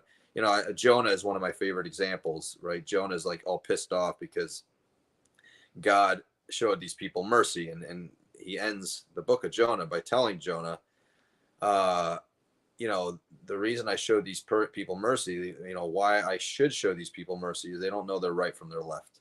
And just that idea of them being ignorant, right? And it seems like they probably weren't the best city, because God was literally ready to destroy them. So it wasn't probably like they were just, not saying please and thank you. Like, they're probably doing some pretty gross stuff, but yet he wanted to show mercy to them, because clearly, even in their, whatever their depravity was, the level of depravity they had reached, they didn't know. They were ignorant. And so that's where, I think, at least for me, I'm not saying I was perfectly ignorant. I think, it's always hard to tell, like, how much of it is volitional and how much of it is intellectual and how much of it is emotional, right? These different, like, things that motivate us. But I definitely cared about the truth. I was praying about my struggles. I definitely wanted to be free of those struggles. I just hadn't been given the truth in such a way to be freed from those struggles. And so God eventually brought me there. And I guess my point is, I try to plead with people about that. Like, all right, maybe you don't think it's hurting you, but you don't want to hurt other people by sharing things that might hurt them, and be that silent carrier, essentially. I like the way you said it, asymptomatic penal substitution. But honestly, I also think to myself, for those types of people, just because they don't think it's hurting them, just because they say it's not hurting them, doesn't mean it's not, and so we ought, because this is another thing that I really don't like in Christian circles. And I don't know, I call these tools of the devil, because it's these things that keep people in darkness, keep people from being more useful to God. And it's something like, it's basically relativism. Like, you can have your version of the truth and I can have my version of the truth, and you seem to be doing well with what God has revealed to you, but I'm also doing well, and so we'll just agree to get along. And it's like, where's the truth come into play in all this? Like, I'm not saying that I'm God. I'm not trying to say that I know everything, but I do think that God has made us capable, and I do think that his word is understandable enough that we can know the truth he wants us to know, and we can argue about it and figure it out. And we don't need to just be like, it ends up being like intellectual laziness too, I think, where people just, they don't want to have to do the work to deal with all your objections. Like, I just literally had somebody say this to me the other day, and I was saying this to my wife, that I'm kind of a sucker for these things sometimes, because I try to be humble. And so it's this idea of, like, you have answers to everything, but it's said in such a way that makes you feel bad about yourself, almost like you're a know-it-all. And the thought occurred to me later, like, well, what's wrong with having answers to everything? Isn't that a sign that maybe you need to do more work, and you need to, like, come up with the answers to beat my answers if my answers are wrong? But I think sometimes there's these things that people kind of throw out there, like that. Like you just have answers to everything, and they're saying it almost like in a negative way, like you're a know-it-all. You just want to argue about everything. When in fact, like, what do you said that to Jesus? You know, Jesus had answers to everything. You know, what do you say that to? You know, and I'm not obviously trying to equate myself with Jesus. I'm just saying There's nothing wrong with equating ourselves to Jesus. Like we're supposed to be his disciples, right? well, yes, yeah, true. And like there are areas of my life where I would say I am Christ-like in that area, and there are areas of my life where I haven't figured it out yet, and it bothers me that I'm not imitating Christ in these areas. And it's not for lack of trying or wanting to. It's just there's clearly some things that I'm still missing. But it's what is it? Romans, where it says, let no one think of himself more highly than he ought to think, but let us examine ourselves soberly according to the measure of faith that we have, or something like that. And so there's a right way to be honest about your abilities and your shortcomings or something like that. So like I worked as a plumber for 15 years, something like that. And if somebody said, do you think you could help me fix my toilet? I wouldn't say, well, I don't mean to brag, but you know, it's like, sure, what's wrong with it? Yeah. Is the flush lever broken? Is the float valve on the arm bent? Is the flapper leaking? Were you using chemicals in the tank? You know, it's like I do know about toilets. And it's not. This stuff's the accuser, you know. That's what I've come to realize. The accuser, and in this case, I mean in a negative way, of course. They use these things to make us feel bad. And I still am working through it because I tend to be, I can talk too much. I can be very intense and passionate about things. And then in the past, I could be argumentative for the sake of being argumentative. And so I know this about myself, and I'm trying to overcome those, what I would say can be negative tendencies. And so, but then I think people sometimes unintentionally are being tools of the devil, essentially accusing me of these things. And, you know, because I don't want to be arrogant, because I don't want to be too intense, because I don't want to be unloving, you can tend to kind of cower when you hear those things. It's like, oh, I'm sorry if I'm coming across that way. But it's like, at the same time, the truth is going to hurt. Yeah, there's a kind of recentering or something. It's at any given time in a conversation, like right now, as we're having this conversation, there's a motive in you, in me, in the people that are listening. There's some reason that is pushing us to keep listening or keep talking or something. And what is that thing?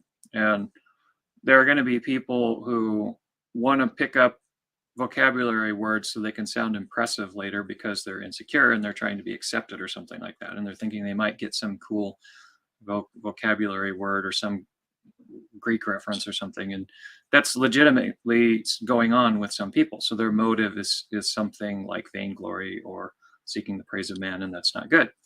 And there might be moments when I find that I'm kind of like feeling good about like, oh, I know these obscure things, and that would be based on an insecurity of, you know, feeling like I have to be smart or people won't love me or God won't accept me. And it's like I need to get rid of that. And when I say recentering, it's like, am I walking in the steps of Christ? He's always seeking to give life to others. He's always seeking to benefit others. And the final result of this video, if I'm Christ-like in heart, I should be seeking to create a video that provides content that will help other people to produce the fruits of the Spirit in their life. Other people hear this video, they will walk away and be able to be more at peace. They'll have a better correct sense of the character of God the Father. They'll be more loving. They'll be more patient. They'll be better parents and better husbands and wives and things like that because of the things that they learned from this video. So like we could go off on some tangent and then start patting each other on the back for how smart we are or something like that, or how much better we are than the Calvinists or something, but that's letting some other motive creep in. So I hate the idea of habit, but I have tried to form a habit of regularly recentering and asking myself, what is my motive again? Yeah, You know? That's good. That's good. That was encouraging. Thank you for that. I think sometimes we can even operate somewhat mindlessly, talking about habit, where you just have these tendencies as a person, and where those tendencies come from. Is it, you know, years of doing certain things? Are we born certain ways? You know, I think God gives us certain strengths and weaknesses. I tend to be like argumentative. I enjoy arguing, and I don't mean argumentative necessarily in a bad way. And Yeah. even in my past, I would like to argue with people and be devil's advocate at times, knowingly or unknowingly to them, because I've always hated people that, I don't mean hate like in the sense that I hate the person, but I hated the idea of people believing things with no good reason for it. So Yeah, well, you even if can't I, say that it's bad to like arguing or it's good to like arguing. I would say, well, why do you like arguing? yeah, And yeah, if it's love of the truth, then if that's a motive behind the way that you like to argue, it will become obvious in the level of grace that you show to people who you're arguing with. But if you like arguing because you want to prove that you're smarter than that other person, yeah. then anybody watching it from the outside is going to conclude, well, that guy's an a-hole, you know? Well, Uh, I think in the past my motivation was a love of the truth and love of good reason for the truth, but it wasn't always with a concern for the other person. And that's one thing I'm really trying to work on, is because the Bible talks about truth, and truth is very important, but it also talks about love. And you think about 1 Corinthians 13, like, you have all these gifts, but without love they're nothing. And so, one of my favorite verses that has stuck out to me from like the last 6 months or so was reading Jesus say something. Favorite verses in light of what we're talking about right now. Jesus saying something like to the disciples, this is in John, I have more to share with you now, but you can't bear it. And mhm. so what I got out of that, what I think he's communicating, is the idea that, like, I could overload you with all this information and this, stuff, but you're not ready. And because I love you so much, I'm not going to overload you with all that. Where I sometimes, I think, because of my personality and the way I am, I can just dump on people. And Yeah, I think in some sense I mean well, but I'm forgetting that I need to take the person into consideration and realize that people can't just take all this information on board. It can be very overwhelming. If you come across too intense, they might start not trusting you, even if you do mean well. And so just having that concern for the person, recognizing there is in fact a person there, it's been obviously something that God has had to work on me. Fortunately, I have my wife, so she helps me with that too and gives me feedback on when I'm being too intense or talking too much, or, my, yeah. my idea would It's be to get to where Jesus was, which is just asking a ton of questions. it's a case by case thing. Like, Yeah. there are times when I enter into a conversation and I realize this is an opportunity for me to learn things. And I tend to focus more on acquiring useful tools. And there may be arguing involved and whatever. And there are times when it's like, okay, I'm talking to a person who I'm not going to get anything from this conversation except maybe some practice and how to be courteous or something. But for this person's sake, I'm going to ask the kinds of questions that will cause them to wake up. And so it's always, it's like entirely going to be about them, and hoping that I can say something or ask something that will improve this person's understanding. And so there can be love of the truth, there can be love of the person, there can be a mix of both. There can be lots of other motives that are sort of compatible with some of those things. Ultimately at the heart of it, like the love of the truth hopefully is helping me to acquire tools that I can use to benefit other people. So the final, like the finish line that I'm always going to be looking at, if I'm Christ centered in my thinking or Christ like in my thinking, is going to be something like the maximal number of people living eternally with joy in fellowship with one another, seeking kind of the kingdom of God, which is consideration for all of the people and their eternal well-being. Which I think that love is godly love is always pointing at that. You could say pointing at the kingdom or pointing at eternal life for people. Yeah. Amen. I agree. I think, yeah, it's a challenge because we're always wrestling with our own desires, our own motivations, and Yeah, sometimes it's easy to rationalize and justify wicked and evil intentions and say, oh no, I'm just doing it for love of the truth. And it's like, well, I yeah, don't think you are, based on the way that you were talking to that person, the parts of it that you enjoyed when you just loved how that person was squirming when they didn't have an answer. So, Well, The even if wicked motives have tells. even if you mean well, because I think, yes, it's so easy to even deceive yourself into thinking you mean well, or ignore the conviction of the Spirit letting you know you're not meaning well. But even if you do genuinely mean well, I think there's also better ways and worse ways to communicate with people. There's better ways and worse ways to show people that you care about them.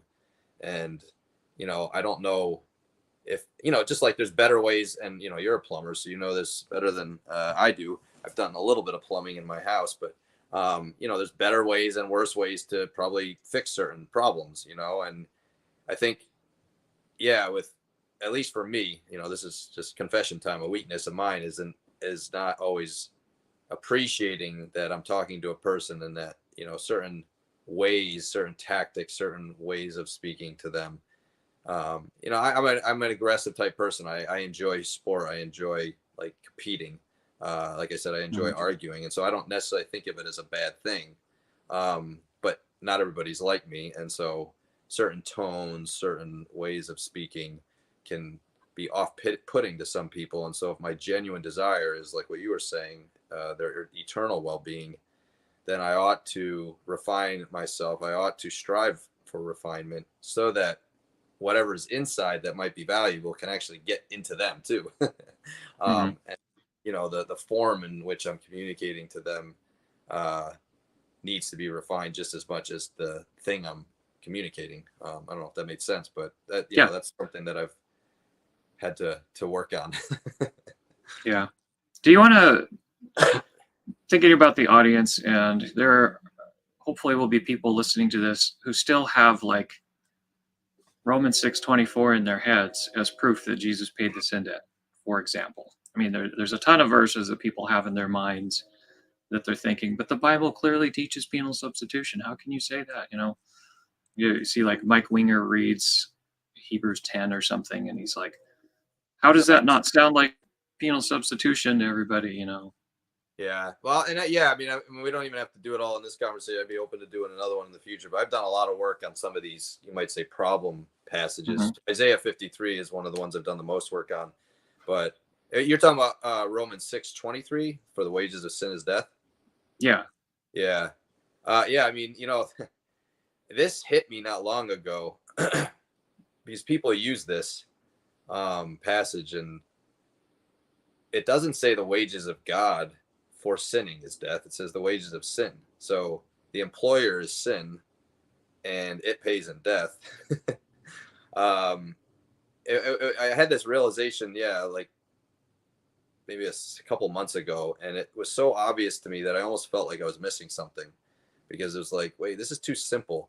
Like, this does not say anything about God giving death, I guess would be the, my simple answer to that. It says death is from sin. Sin gives death. And, obviously within the context of Romans 6, Paul is literally comparing sin and God, and what sin gives and what God gives, and the freedom God gives versus the bondage and the death that sin pays. I don't know. It's almost like too simple. Yeah. I think what first thing you said was people using this passage.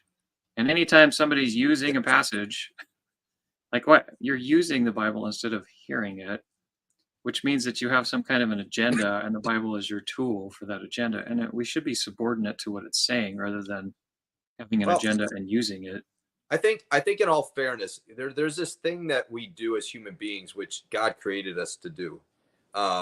When I lived in New York City, and I still work in New York City, but I'm not really walking as much in New York City. But if you try to pay attention to every little thing that you could potentially pay attention to, you're probably going to die. So there's this thing that happens where you, like, by necessity, need to shut off a lot in order to like focus on what's most important.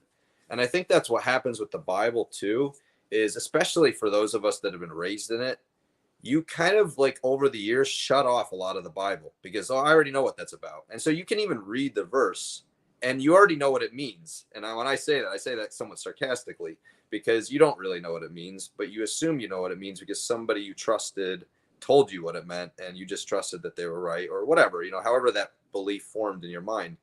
And so for the wages of sin is death, like, I just read that as the wages of God is death. Yeah. It never occurred to me that it doesn't say anything about what God pays. It says Do you what think sin pays. do you think you could put yourself in the frame of mind that you had when you used to understand that verse according to penal substitution, just for like a little thought experiment for a moment, and let me kind of question you as if you still thought of it that way? I'll try. Yeah, I'll try. Okay, It's so hard. so you thought of the wages of sin as death. You're pretending that you still understand that in light of penal substitution. Um, how would you unpack that? What do you mean the wages of sin is death? Yeah, I think myself, I would have said something like, "Don't you see, God has to pay in death." Okay, This, so this is God what is kind God of has to do in response to sin. why does he have to do that? Is he like subordinate to a system, or? Well, yeah, I believe what was taught to me was his holiness. He's so holy. He's so separate. He's so just. It was a confusion about justice. He was so just, he had to pay for this debt that was created to, you might say, balance the cosmic scale of justice. Okay, so if there's a debt going here, in this analogy, God is the employer, and you are the one who is the worker, and God is now in a position where he owes you. Now, when somebody owes you something, you have mastery over them because the system is holding both of you accountable. But you can, at any time, forgive that debt. So you've earned something that God now owes you, but as the one who is owed, it's within our power. Like if our employer owes us money and he can't pay it, you can just say, well, it's fine, I forgive you. So in this case, why not just like forgive this debt that God owes you and say, you know what, it's fine, God, I know you owe me this, I'm just going to let it go. Yeah. I don't even know if I can go any further on this because, yeah, I mean, it's crazy. This stuff is so twisted that the words can be staring you right in the face and you don't see them. You don't understand them. And, this idea of the wage of the sin thing that just hit me suddenly, it was only a couple months ago. And this was after, 7-8 months of thinking about this stuff, struggling with this stuff. And granted, in fairness, you're dealing with other verses and thinking about other sections of scripture. So it's not like I spent 6 to 7 months thinking about this verse. But it was just crazy that it just suddenly hit me that, yeah, it's sin owes us death for what we did, not God. But then also, God owes us. I'm trying to now even think how I used to draw it out, like, because I was just thinking about this a few weeks ago. That's what it was. We don't owe God sin. God doesn't want sin, right? So therefore, Yeah. God's not going to pay us death in response for sin. He doesn't want sin. God wants obedience. So the proper scriptural understanding would be we owe God obedience. That's what is missing. That's what you might say our debt is. And God doesn't pay obedience with death. He pays obedience with life. Now, Yeah. And a simple way to kind of make sense of it is understanding that any analogy or metaphor breaks down when you take it further than the metaphor was meant to be understood. So, for example, if you said, her lips are like a red, red rose, well, what do you mean? Do you mean like a little further down and there's really sharp thorns, so be careful, you don't want to break your finger? Do you mean that if they don't get enough water, the petals are going to fall off? Like, yeah, and of course, I'm taking the analogy too far, but I hope you understand, and I'm sure you do. well, I'm and taking it that far because that's how people literally take it, and so yeah, I'm just going along with it and saying, wait a minute, we don't owe God sin, and God doesn't owe us death as payment for sin. We owe God obedience. This is what the scripture clearly teaches, and I agree with you. I'm going too far with what Paul was trying to do with this analogy. It's actually not even close to accurate, even with the analogy itself. But I'm just, like saying, okay, let's just agree to everything you're saying. It's not even accurate. It's not true. Like, this is not how the Bible teaches us about what's going on. And then, yes, you said it perfectly. what I've found with imputed righteousness, with penal substitution, is the thing that's missing in both of those teachings is forgiveness. That's like always seems to just get forgotten. It's like there's no place for forgiveness because, well, debt payment's been had, so there is no need for forgiveness. Or with imputed righteousness, a lot of people struggle with this imputed righteousness because they recognize themselves as broken and needing repair. And I think that's a good thing. That shows a sense of humility. But then it's like, well, what's God going to do about my brokenness? Doesn't he need to see Christ when he looks at me? And it's like, wait, the Bible explains what God does. He forgives. He's merciful and he's forgiving. Yeah, it's you have to use like these types of words that don't betray the ridiculousness of it when you're saying things like, when he looks at me, all he sees is the righteousness of Christ imputed to me. Well, that doesn't sound bad. If you say, I'm really, really horrible and wicked, and in fact, I plan to commit adultery later tonight, but when God looks at me, he's going to think that he's looking at Jesus. So as long as I'm wearing my Jesus disguise by believing in penal substitution, God's not going to punish me for the adultery that I plan to commit later. And now that, there's no difference between the meanings behind those two ways of saying it. It's just that one is couched in religious words that don't really betray the ridiculousness of it, But if you can get somebody in the right conversation and ask the right questions, they'll actually say that kind of stuff.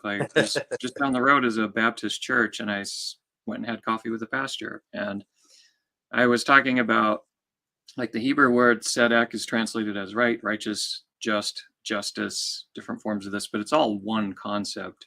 There isn't a distinction between righteousness and justice in the Hebrew. Same with the Greek.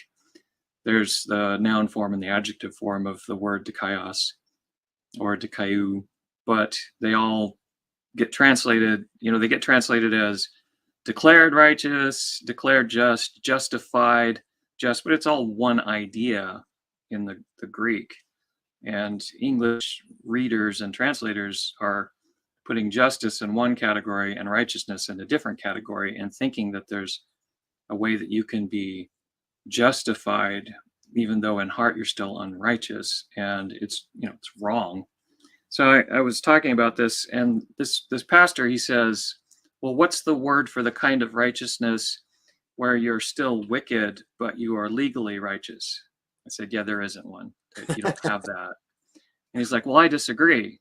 Like, disagree with what? Like, the sky is blue. You may disagree, but we can look at it. There it is. There's just not another word. Sorry. And he says, no, I believe that I could be right now in bed with another woman committing adultery. And when God looks at me, he sees me as righteous. Well, yeah, I remember you mentioning that before. And it's mind blowing that you heard that. It's and you just wonder, is it a desire to stay in sin or just complete and utter confusion and deception that allows a person to get to the point where they can say that and not be like, oh, wait a minute, and just stop themselves and be like, something's not right here. Yeah. Even in my worst condition, I would have never said that. I don't know how I could have made sense of things, because you just genuinely get confused. But with the Romans 6 passage, a friend of mine who I hope to interview at some point pointed this out to me. He says people quote the wages of sin as death to justify penal substitution because if you think about it in the wrong way, it gives this idea that sin is transferable, like currency is transferable. Because you think about wages, well, I could convert an item to money and then use that money to convert back to a different item. And so there's this sort of transferable property of currency. Yeah. And penal substitution depends upon sin and punishment being like transferable currencies. So they don't want people to think too hard about it. They just want to like put forward an argument about sin being transferable and then refer to the wages of sin as death as an example how you can think of sin like currency, and that way our punishment can be transferred to Jesus. And that's really the trick that they're pulling. It's not even accurate, obviously, because if I work for you, maybe you're the plumber and I'm learning on the job and I do work for you, you can't transfer that work to like another employer across the country and say, you know, now you owe them. Like, it just doesn't work that way. It's like, I did the Yeah, if work. That's it. somebody calls me in Ohio, my toilet's broken. Oh, don't worry about it. I'll go ahead and fix my toilet, Yeah. and Like, then it I just, will it impute literally its. doesn't work that way. So, I mean, I appreciate what your friend's saying there. And I mean, it just shows the absurdity of it, really, because sin is Yeah, a, but sin is a thing, you know, it's something, it's not, it's well, not, saying comprehensively is there's a lot of stuff going on here. If I get it in my head that there are times when it's good to lie to other people because it makes my life operate more smoothly, and then I go and I do lie to some other person, well, there's a sin, there's an error, if you will, in the way that I'm thinking about honesty and lying. There's probably an error in motives where I'm thinking about life in terms of what's most convenient to me. So there's sort of a egocentric selfishness there that makes room for dishonesty, which causes a behavior of telling actual lies. And that whole system is kind of a tangled mess of wrong thinking that results in lots of bad things. So the sin there is kind of complicated, and it's a bunch of mixes of different things that ultimately comes down to the way that I'm thinking, the way that I'm viewing the world, my faith, or my model of reality. And you could approach a person who has this sin and say, you need to stop lying. And they might read something that convicts them about lying, and then they would like stop lying. And then they're like, but it makes sense to lie. Because you haven't addressed the actual root of that sin in this case, which is this egocentric view of the way that I should navigate is the way that makes life most convenient to me. That's the real problem. And so what's going to happen is the tree there is going to grow that branch again that produces the fruit of lying, and that person's going to end up lying again. So that's, you might be able to cut off that branch, but it's just going to grow another one that's going to produce the fruit of lying again. So sin is complicated. Sin is kind of like psychology. If you want to understand how to address a person's problems, and you need to understand like how the human soul is built, and you need to be able to unpack all of the thinking in that person's heart or mind or whatever in order to fix it. We watched, my wife and I watched, it was based on a true story, a movie, and I can't remember the name of it right now, but it was the Japanese in World War II and the disgusting things they did to the prisoners of war in different situations. I'm sure you've heard some of that. There's a few movies about that kind of topic.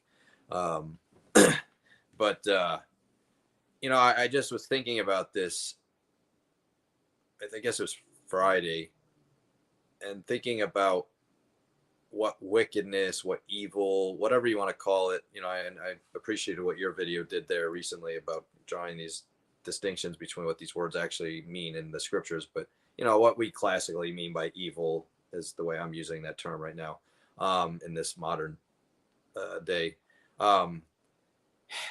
Like, we are completely lost without the instruction of God. We are completely lost without the understanding of God. And yes, we call the results of that evil and wicked, but it really is just us without understanding. It is just us trying to do like what we want ourselves. And so you see like some of these guys in World War II, these Japanese guys, these soldiers that were treating American soldiers like in disgusting ways, treating them like not human. And part of the reason they did that was because they had been taught that to surrender was absolutely disgusting and despicable and lowly. And so the fact that American soldiers surrendered made them less than human to them. And so somehow in their minds, I think they felt justified in treating American soldiers in this despicable way because, well, they surrendered, and the instruction that they had received, the indoctrination, the teaching, the things that they had come to believe allowed them to do these things. And now in this movie, this guy who suffered at the hands of his captors ended up connecting with one of these guys later. And his intent was, I think, to go kill him. But then they ended up becoming really good friends. And the guy that, contributed to the guy's suffering during World War II was deeply remorseful and apologetic. And actually he's living his life I think both of them have passed now, but living his life to highlight the atrocities so that they wouldn't happen again. And, you know, you Hmm. have to wonder, like, what changed in that guy? Well, I would put it simply, his understanding changed. He Yeah. recognized the reasons that he was wrong. And it really wasn't about morality. I don't even know what that word means sometimes. It was about like just the way things function and the truth of things. And God, when I was first coming out of penal substitution, actually, I wanted to ask you about this, like, you know, what your thoughts are. But, you know, a couple things that I struggled with is like, you know, why did Christ come? Did Christ even need to come? You know, if he didn't come, like, could we still be okay? And I think actually there was at least one reason he had to come now, and it's biblically supported, I believe. But then also, like, you know, if we can have understanding, you know, where does God come into play? Like, why do we need God? And, you know, it was honestly just stupid that I couldn't see it, but it took me a while to make some of these connections because I'd been taught wrong so much that some of these really obvious things weren't obvious to me. But yeah, it's basically what I was just saying. Like, we need God because God's the only source of knowledge and understanding that will like make things work well. And if we cut ourselves off from that, then at some point, or I should say, I'm sorry, if we don't acknowledge God and the fact that he's giving us that understanding, as soon as he cuts us off, when he's like, all right, well, you're not acknowledging me. I'm literally giving this to you and you're not acknowledging me, which I don't think that would be unjust of him to do. He doesn't owe us anything. Um, we're screwed. We're lost. And yeah, so I kind of think of it almost as like a fuel source. Like, we need the fuel source. If we don't have the fuel source, we will die. We will end it. I said that to a friend of mine recently because, you know, I was encouraging him to not take every evil thought that he has as his own. I was telling him, like, there's spirits out there that tell us things, and, you know, and when you become aware of that, sometimes the things that you think are your own are actually not, and you can kind of experience some victory over them. And so, but his response was, oh, maybe I'm good on my own then, as long as I don't identify those bad thoughts as mine.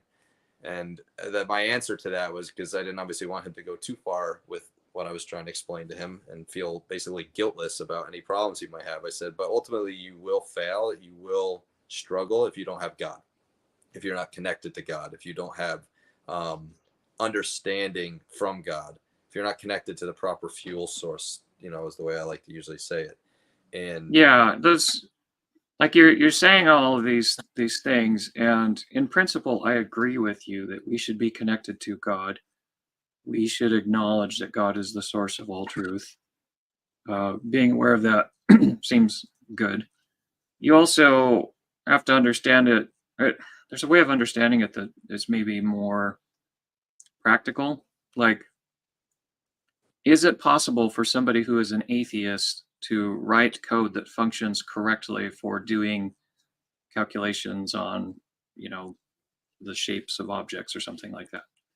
I would say yes. Well, is he acknowledging God? No.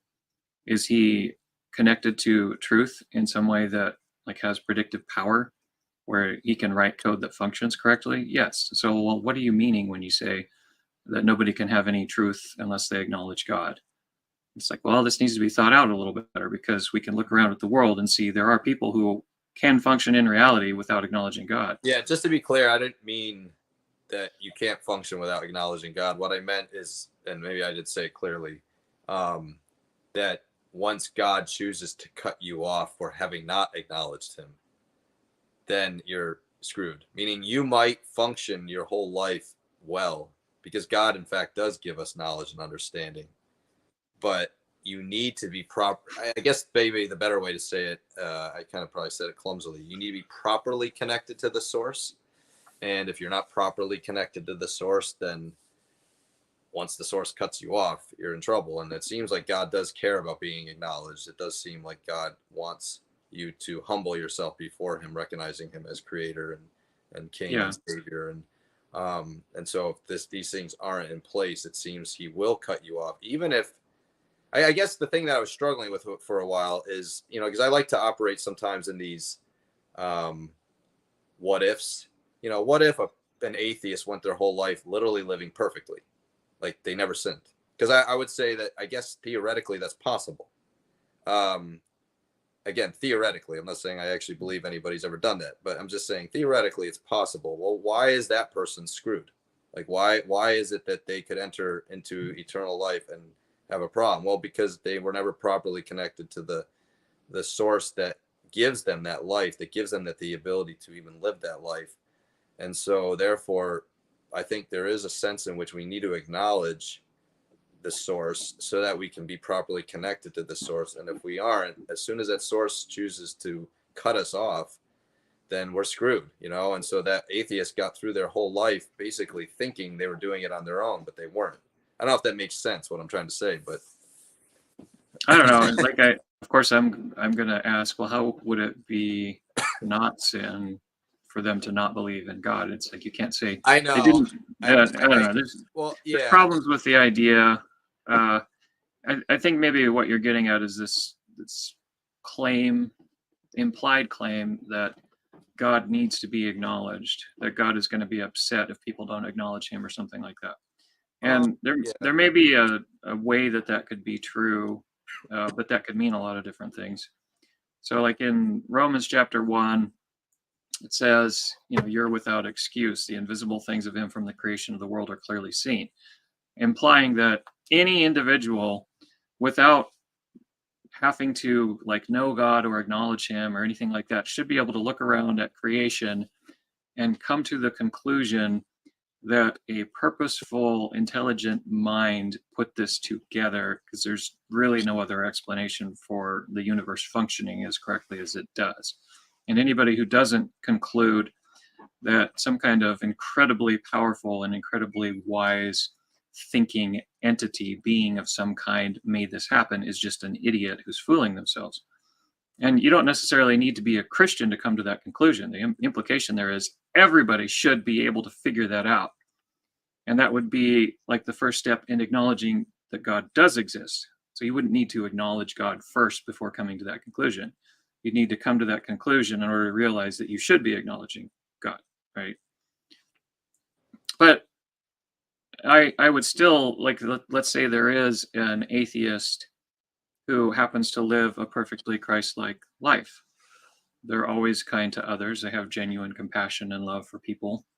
Maybe they had a bad experience with a misrepresentation of God from, the Catholics or the atmosphere created by the Greek Orthodox Church, or they just kind of associate religion and ideas of God with nonsense and weirdness and confusion and cognitive dissonance. And so they just avoid that. But they believe in living sacrificially and living for the joy and the benefit of others. And they're honest and they're kind. And, the way that I read the New Testament, that person who is avoiding a misconception of God and consequently throwing the baby out with the bathwater and not having any sense of God, but is living a perfectly Christ-like life, then they're going to be judged as righteous and they're going to have a place in heaven because of I agree with character. you. Yeah. You and I agree on that. I have the same intuitions that you have on that. And I think we are talking in a space that is very theoretical, of course. So whether these types of people actually will ever exist or have ever existed, I think probably they don't. But I guess what I'm trying to get at, I think I'm clumsily communicating, so it's not clear what I'm trying to say. I guess what I was struggling with for a while was, well, why do we need God? Yeah. If we could in fact do it ourselves is maybe the point. And what I just realized is that God is the source, and therefore you need to be properly connected to him. And I guess maybe the thing that I need to add to what I was trying to say earlier is God is also a relational being. And just like you wouldn't want your son just mindlessly, as if you didn't exist, taking from you all the time, you want him to acknowledge you and be in relationship with you. God's the same. And therefore it is offensive to God. And I'm not trying to make this a PSA thing, but God cares like we do about being in relationship with us, and it probably is more about our good than his good, but still he created us to be in relationship with him. And so in the real world, what I'm talking about obviously is more theoretical. In the real world, I think it's actually impossible to not come to an eventual understanding that, well, God must exist if you really are concerned with truth and concerned with, where the source of all goodness comes from. And, it's really hard to, well, I mean, I think Romans, the one you said, says it, that we all kind of know. Mhm. How far that, but like, I'm with you. And I like what you just said earlier is I'm with you. Like, I think these types of people theoretically could exist, that have been so damaged, that have been so hurt by human beings, that they're living based, the way I would say is they're living out from the knowledge, the understanding that they have, and they're living correctly out of that, and God judges them based on that. And Yeah. Well, something you brought up earlier that may have kind of led us down this line of discussion. If it's possible for us to be saved by like understanding righteousness and living rightly with the fear of God and the same understanding, then why do we need the cross? And actually, I would rather not ask why we need the cross. Why did we need Christ to come, and the whole package? okay, all of Christ coming. Yeah, because I don't like highlighting the cross. I think the cross is important, but it's just a piece. Right. And I agree. Well, with that, it's important to understand truth without being afraid of it. So we have Enoch, for example, who walked with God all of his days and then was not, for God took him. And I think it's Hebrews 11 that comments on this, saying he had his testimony that he pleased God because he didn't taste death. He just was translated. So here's a man who walked upright in heart and deed and perfectly with God, and didn't experience the consequences of Adam's sin in any way. He didn't even die. He just went straight to heaven. We have Elijah, who was taken up to heaven in a chariot, right? And he also apparently didn't experience death. We have Abraham, who is the father of our faith. Did he believe that Jesus paid his penalty or went to the cross or rose from that? He didn't believe any of that stuff. He didn't know anything about any of that stuff. So his faith was understanding that whatever God asks me to do, even if I don't completely understand it, it's going to be better for me to trust him and follow his instructions. So he had a proper sense of God that manifested in his actions. And he's the father of our faith, and he was righteous before God. And of What course, do you think? What do you think the scriptures mean when it says that the gospel is preached to Abraham? I'm curious. Which I don't remember that verse specifically. Let's see. I'm pretty sure it was Abraham. Abraham. I'm pretty sure. Let me just confirm quick. Yeah. Galatians 3:8, the scripture, foreseeing that God would justify the Gentiles by faith, preached the gospel beforehand to Abraham, saying, all the nations will be blessed in you. Yeah. Do you think that was the extent of the gospel being preached to him, or there was more? When you think about the gospel saving people, if you're part of mainstream Christianity, you're equating the gospel with the penal substitution theory. And so you're thinking, well, how can Abraham have heard of, if Abraham had the gospel preached to him, then he had to have heard, or you're thinking maybe even just about 1 Corinthians 15, this is the gospel, Jesus died for our sins and was raised from the dead. Gospel, we hear the word gospel, we think Jesus on the cross. Greek-speaking people use the word gospel, they're using the word good news. Mm-hmm. They're not necessarily always using the word that gets translated gospel to mean Jesus dying on a cross. They're using it to mean, like, it's a regular word. Like if somebody says, I've got some good news, well, they're not thinking Jesus dying on the cross. They're thinking, well, what is the good news? Did we win the lottery? Did the car get fixed for free? Good news could mean a lot of different things. Well, it's in the context of the Gentiles being set right, you might say, by faith. Yeah. I get. Let me run this by you. I'm curious what you think, because for a long time I was under the impression that I guess theoretically Christ didn't need to come, but now the thing that I think now is that Christ did still need to come, not for the reason that many people think, to pay some sin debt, but because he needed to start the new kind.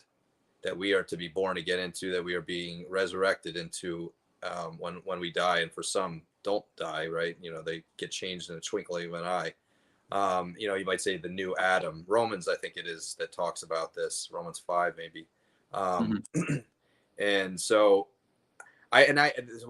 some of this came to me just from studying the scriptures, but then I remember hearing somebody say too that they believed, and some of this is speculative, of course, because the scriptures doesn't explicitly say this, but that some of this was in a very loose sense known by even Adam and Eve, that they would give birth to somebody that would start the new kind, that would essentially,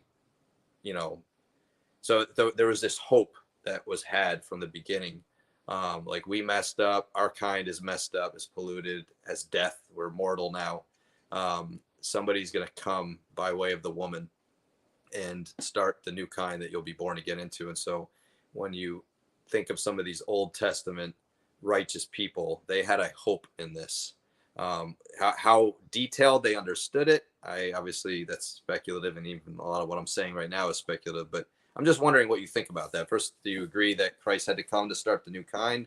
But then do you also wonder, or do you agree that it's possible maybe there was some sense of an understanding that this is what was coming? Well, you could, as far back as Adam and Eve. When you say Christ had to come, people, there's a lot implied by that, and I think the thing that's sort of the unspoken implication is, well, nobody goes to heaven unless Christ comes and goes through the cross and all that sort of stuff. And I would say, well, that's not true. Did Jesus have to come for anybody to be able to go to heaven? No, because Enoch and Elijah and Abraham and whoever else in the Old Testament is described as perfect and upright before God, which there are many. Those people. I was going to ask you this about Enoch and Elijah. Do you think they received a resurrected body like Christ received before Christ? Or do you think they're going to receive it after Christ, maybe even haven't received it yet? Well, it says Enoch was translated, so yeah. I think I haven't looked this up specifically, so I could be wrong, but probably in the moment, in the twinkling of an eye, we will be changed. There's probably a connection in that passage to the same word, so like the Greek equivalent, or at least there's a connection between those concepts, probably. And I'll have to go and look that up later, but I would suggest that it's the same thought, that the translation that Enoch experienced is the same translation that will happen for people at the rapture. Yeah, and I'm genuinely asking. I don't have actually like strong opinions one way or the other. I think at this moment, the thought I've had about Enoch and Elijah was that they were translated or brought up to heaven in the bodies that they had, and those bodies have been made in such a way that they're not dying. What God can do, I guess, what he wants. And so, they hadn't necessarily received the new body yet, because Christ had to receive that first. I would say that they did receive it. When you see Moses and Elijah and Jesus on the Mount of Transfiguration, right. Clearly this is the new glorified body. And I don't know, it's probably not as straightforward and simple as maybe the way that the Christian church likes to think of it, because you have exceptions. So Christ as the first fruits, it doesn't necessarily rule out the possibility of other people having the same kind of resurrection or translation or something prior to Christ, but it generally ends up being true. And while you've got probably several thousand people in the Old Testament who were righteous and who, inherited eternal life prior to Christ, probably there are a lot more people who came to righteousness through Christ than that came to righteousness the way that Abraham did or something. I've said that Christ is I'm trying to think now how I say it, righteousness for dummies or something like that. Yeah. That's a fair assessment. So did Christ have to come? Well, it depends on what you mean by that. Like, did Christ have to come for me to be saved? Probably. I don't imagine I would have figured it out if it hadn't been for that. I agree with that for But myself. did Christ have to come for Abraham? Well, Abraham had a relationship with God without having to see the cross and all that. So So you don't think that um, being in Christ is even a necessary thing for somebody like Abraham? Like, like being in Adam. I guess because the thought that I've had, and I still am kind of thinking this, so I'm just trying to see if you agree with me, is that it was necessary for a new kind to be started, to be created, if you will, that we are born into. We're in Christ. And so being in Adam, just that wasn't possible. Like we couldn't stay in Adam forever, regardless of our righteous condition, because Adam is mortal. So we had to be born again into something immortal. None of us as human beings have ever been able to live that perfect life that could create that new kind. well, Christ, why do you say that though? You know, sorry, it's a throwback from from Protestantism to say that nobody could ever be perfect. It's like, well, what do you do yeah, with all of the Old Testament accounts of people who are perfect if that's impossible? like Asa, right? Yeah. I'm genuinely open on this. This is not an area that I'm gonna like fight you too hard on, because I'm you and I think probably agree on 99% of stuff based on what I've seen you say and the things I've seen in your videos.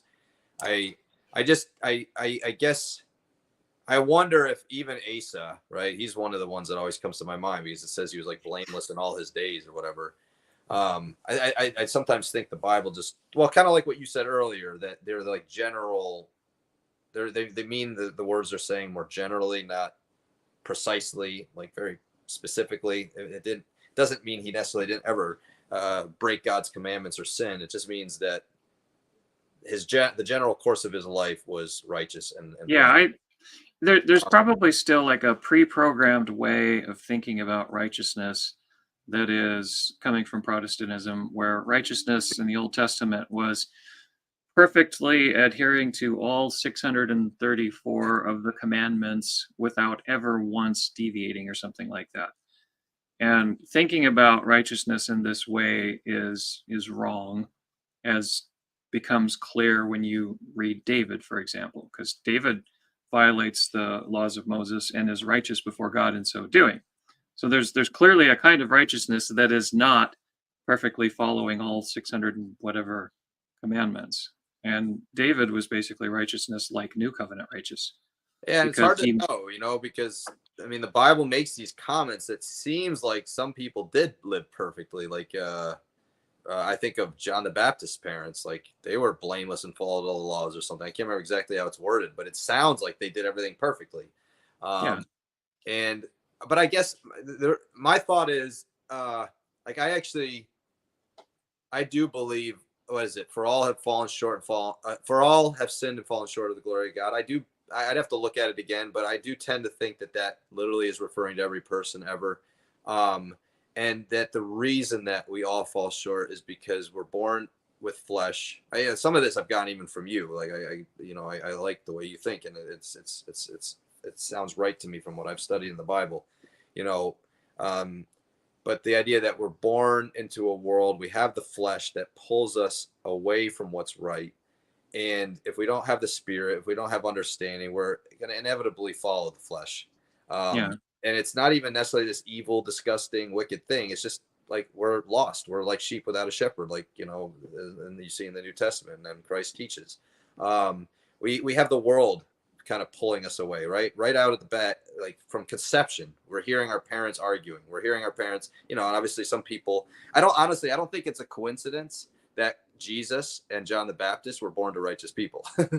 I think God purposely sent them to righteous people to like keep them from falling victim to sin, because if they had, and how perfect Mary was at the time that Jesus came to her, I don't know. I'm not trying to make judgments on it. I'm just saying mhm, I don't think, my theory is that, and this is obviously, speculation because the Bible doesn't say these things, but based on my understanding of what the Bible teaches, I wonder if Jesus could have been perfect if he had been born to wicked parents. I wonder if John the Baptist could have been perfect, I guess we don't know if John the Baptist was perfect, but he had the Holy Spirit right out the womb. yeah. Um, so he probably lived a pretty good life, as best as I can tell. I'm not sure if he would have been able to serve the function he did as he did if he hadn't been born to righteous parents. But most of us aren't born to perfectly righteous parents. A lot of us are born with, parents that have a lot of faults, and some more than others. And it's no wonder that kids that tend to be born in like more wicked societies or to wicked parents tend to have issues, Yeah, And this then is of a course, true phenomenon. yeah, I and then got the last one is the evil spirits, constantly, I think, whispering in people's ear, trying to, masquerade as the person themselves, giving you ideas, giving you things to, oh, you should do this, you should do that. And, those three things are just going to overpower a person that does not have the mhm. understanding, that does not have Christ. Now, I could be wrong Theological on. circles in theology, like at Moody, for example, we had these whole big, like multiple class discussions on the idea of tabula rasa. Is a person born a clean slate and then they learn wickedness, or is a person born wicked and they have to be purified? And the reality ends up being, yes, there are people who are born with lots of wickedness, and yes, there are people who are born like pure. So you get a mix, and it depends partly on your parents and depends partly on what you're exposed to in the womb. And so you have descriptions of wicked people giving birth to wicked children who are wicked right out of the womb. And you have like John the Baptist, who is filled with the Holy Spirit from the womb. And you have some things implied in even the justice system in the Old Testament where we're going to kill these people who committed some kind of horrible, wicked thing so that we can put evil out of the Mhm. like the whole culture, so they Yeah, won't have children that are yeah, wicked too. Or we're gonna like wipe out this whole race of people because it's like they're already so wicked. polluted. Yeah, it's like wickedness is wired into their genes now, so we're just gonna eliminate this ethnic group. Yeah, So it ends up being more complicated than just one or the other. It's like, yes, people can be born really wicked, and yes, people can be born righteous. So maybe you could say that there are people who are born with a sin nature. That doesn't necessarily mean that everybody is born, depending on well, what you mean and by and sin in nature, of course. and even with your words there, I'm guessing you're drawing a distinction between conceived and born, right? Yeah, Yeah, but like again, by the you time could they're be conceived from wicked people. Maybe some of that gets passed on through the genes. Like okay, certainly there are characteristics that get passed on from parents to children, even psychological characteristics. And you can see that interesting. like I've seen this. Like we have a cousin who I think, let's see, her mother is the same, but the father was different. And you see just like huge differences in personality between these kids who had the same mother but a different father. And you see the characteristics of the father in their mannerisms. And even though this girl was never even exposed to her father, she Okay, has a lot of the same mannerisms. okay, that's why I was going to So ask you that. Interesting. Huh. Yeah, I mean, yeah, I don't want to obviously make any strong statements about this because some of this is speculative. I tend to think that people are conceived pure and innocent, but can be corrupted even in the womb due to I mean, they say after 2 or 3 months, kids, the baby is already hearing, already mhm. starting to understand. And so to say that that isn't influencing them, I think is naive. But yeah, I mean, yeah, I don't know. To say that maybe it's passed along even genetically, my gut is to say I don't think I agree with that. But what you're saying is interesting, and I don't think that's wrong. I think I've even seen some of that myself. You just wonder where does this come from. But Yeah, maybe, but yeah, I don't know. you have like practically it's hard for me to ignore that my son picked up some of my wife's dad's bad habits, bad character traits. Like he has some of the same habitual sins, like from the womb, even. He had these tendencies. And then he clearly exhibited these character traits even as an infant that come from my wife's side of the family. And some of the bad character traits that come from my side of the family end up being in my oldest daughter. And like they're definitely picking up things Is that it you could categorize as right or yeah? wrong, Is it righteous possible or that maybe um, let me use a physical example to help illustrate what I'm wanting to try to say here. Where, like, in an ideal, perfect world, everybody could eat similarly and have the same results. But some people are born where, and their bodies are such a way that if they eat as much, if I have two burgers, I'm fine. But if they have two burgers, they're fat, right? yeah, They literally are eating the same exact food that I'm eating, but they have a different result because of the physical makeup of their body. Um, I'm wondering if that could be something similar with traits where you come into the world, God has given you certain traits as an individual, and you can call them strengths, you can call them weaknesses, you can call them gifts, you can call them whatever you want. But then the reason they may sometimes manifest similarly, even so, to use your daughter and grandfather as an example, she's never met the grandfather, but yet she's manifesting things that he did because it turns out God gave her similar personality traits. And then the common denominator between the two of them isn't exposure to one another, but the flesh yeah, or even spirits influencing us. So it tends to be manifested in a similar way, not because it was inevitable or determined, but because the flesh tends to influence those traits in a certain way. I don't know if I'm saying in a way yeah. that, No, you could but spend your entire life and even build a career out of mapping a small fraction of this phenomenon. yeah, Like, for example, my gifting, if you will, might include something like understanding complex mysteries.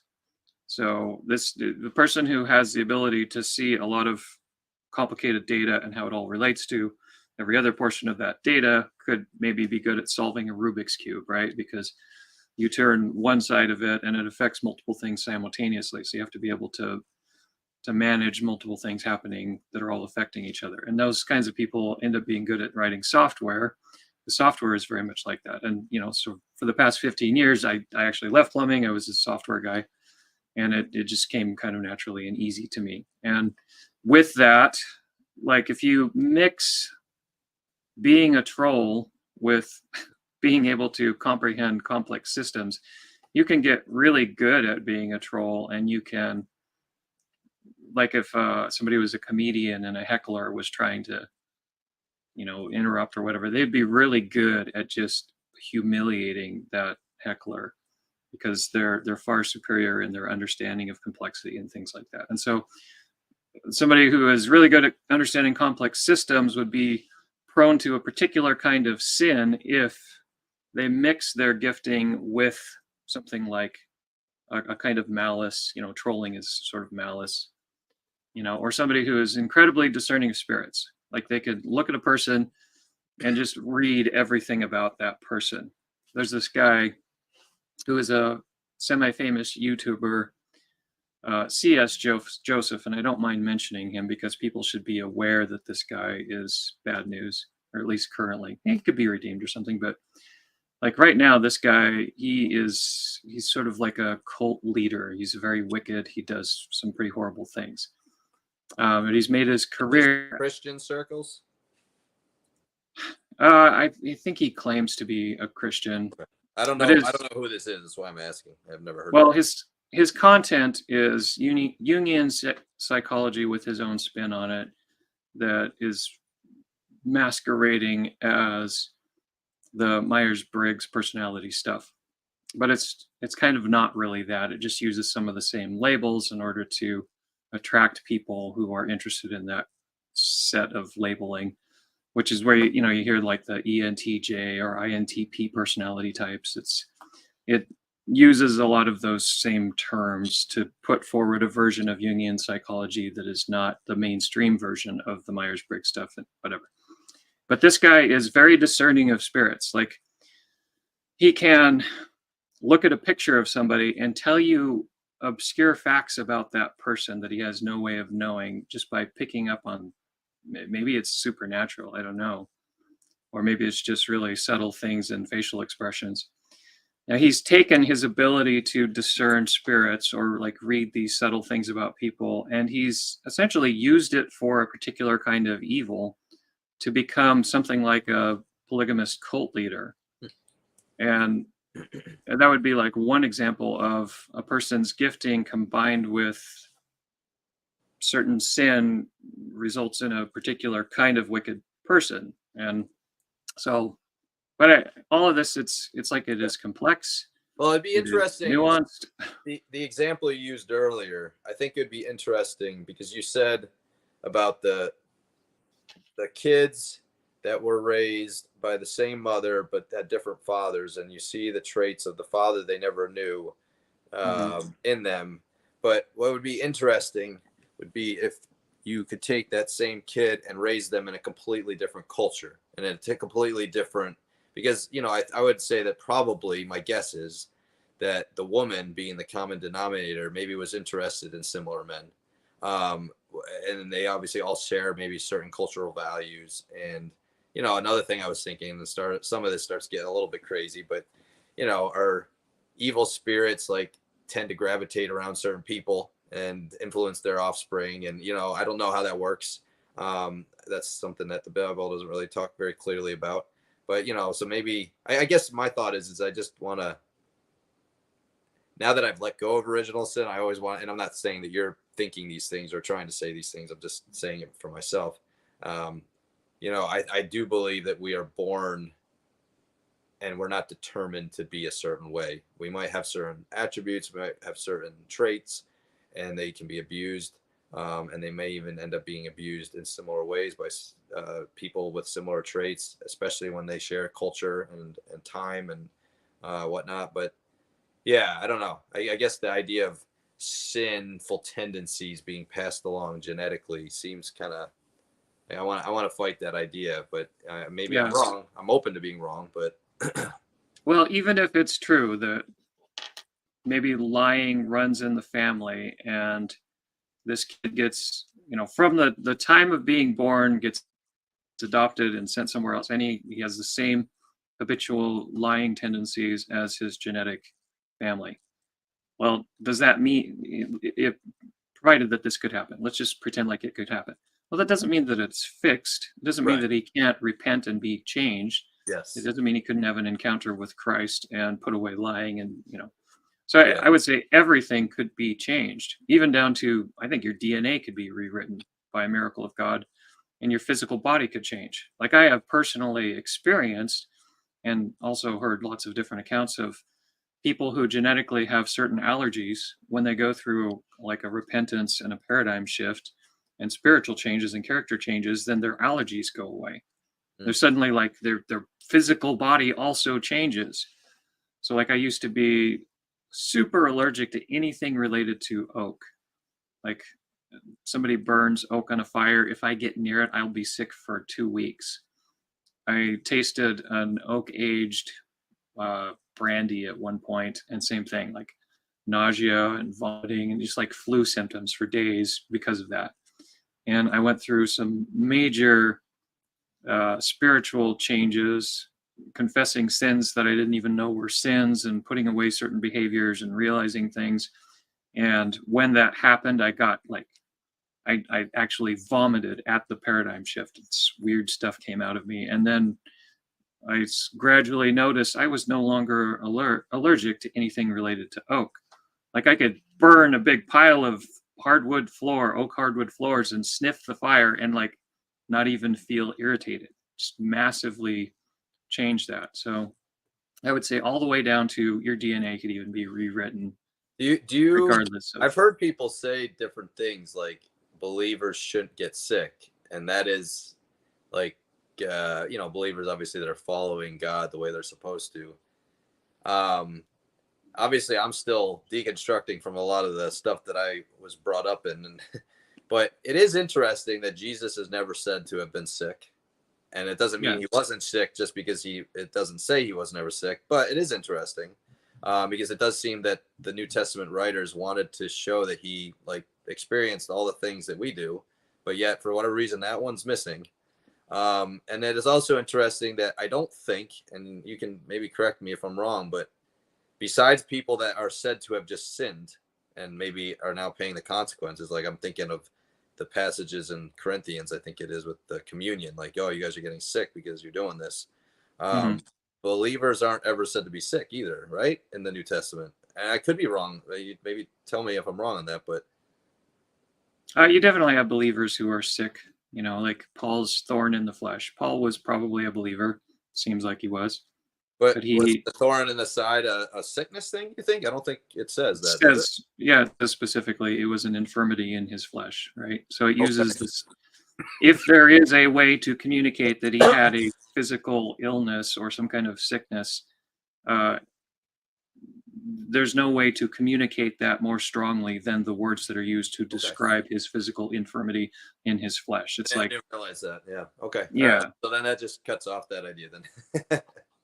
And there are other examples, but just like with most of these things, the doctrines that we want to make about them uh, are sort of like jumping to conclusions and not allowing for the actual complexity that's involved. So, like Hezekiah is described as being perfect and upright before God and always pleasing and righteous and etc. But God Right. says you're going to get sick and die, Yeah. and it's like, well, there's nothing that he's doing that's not pleasing to God. So why is God saying this? And well, because God is actually, he has a larger mission than just making sure that Hezekiah lives a full life or something. Like God's like, your kingdom needs to stop here for some other thing that I'm doing, so you're going to get sick and die.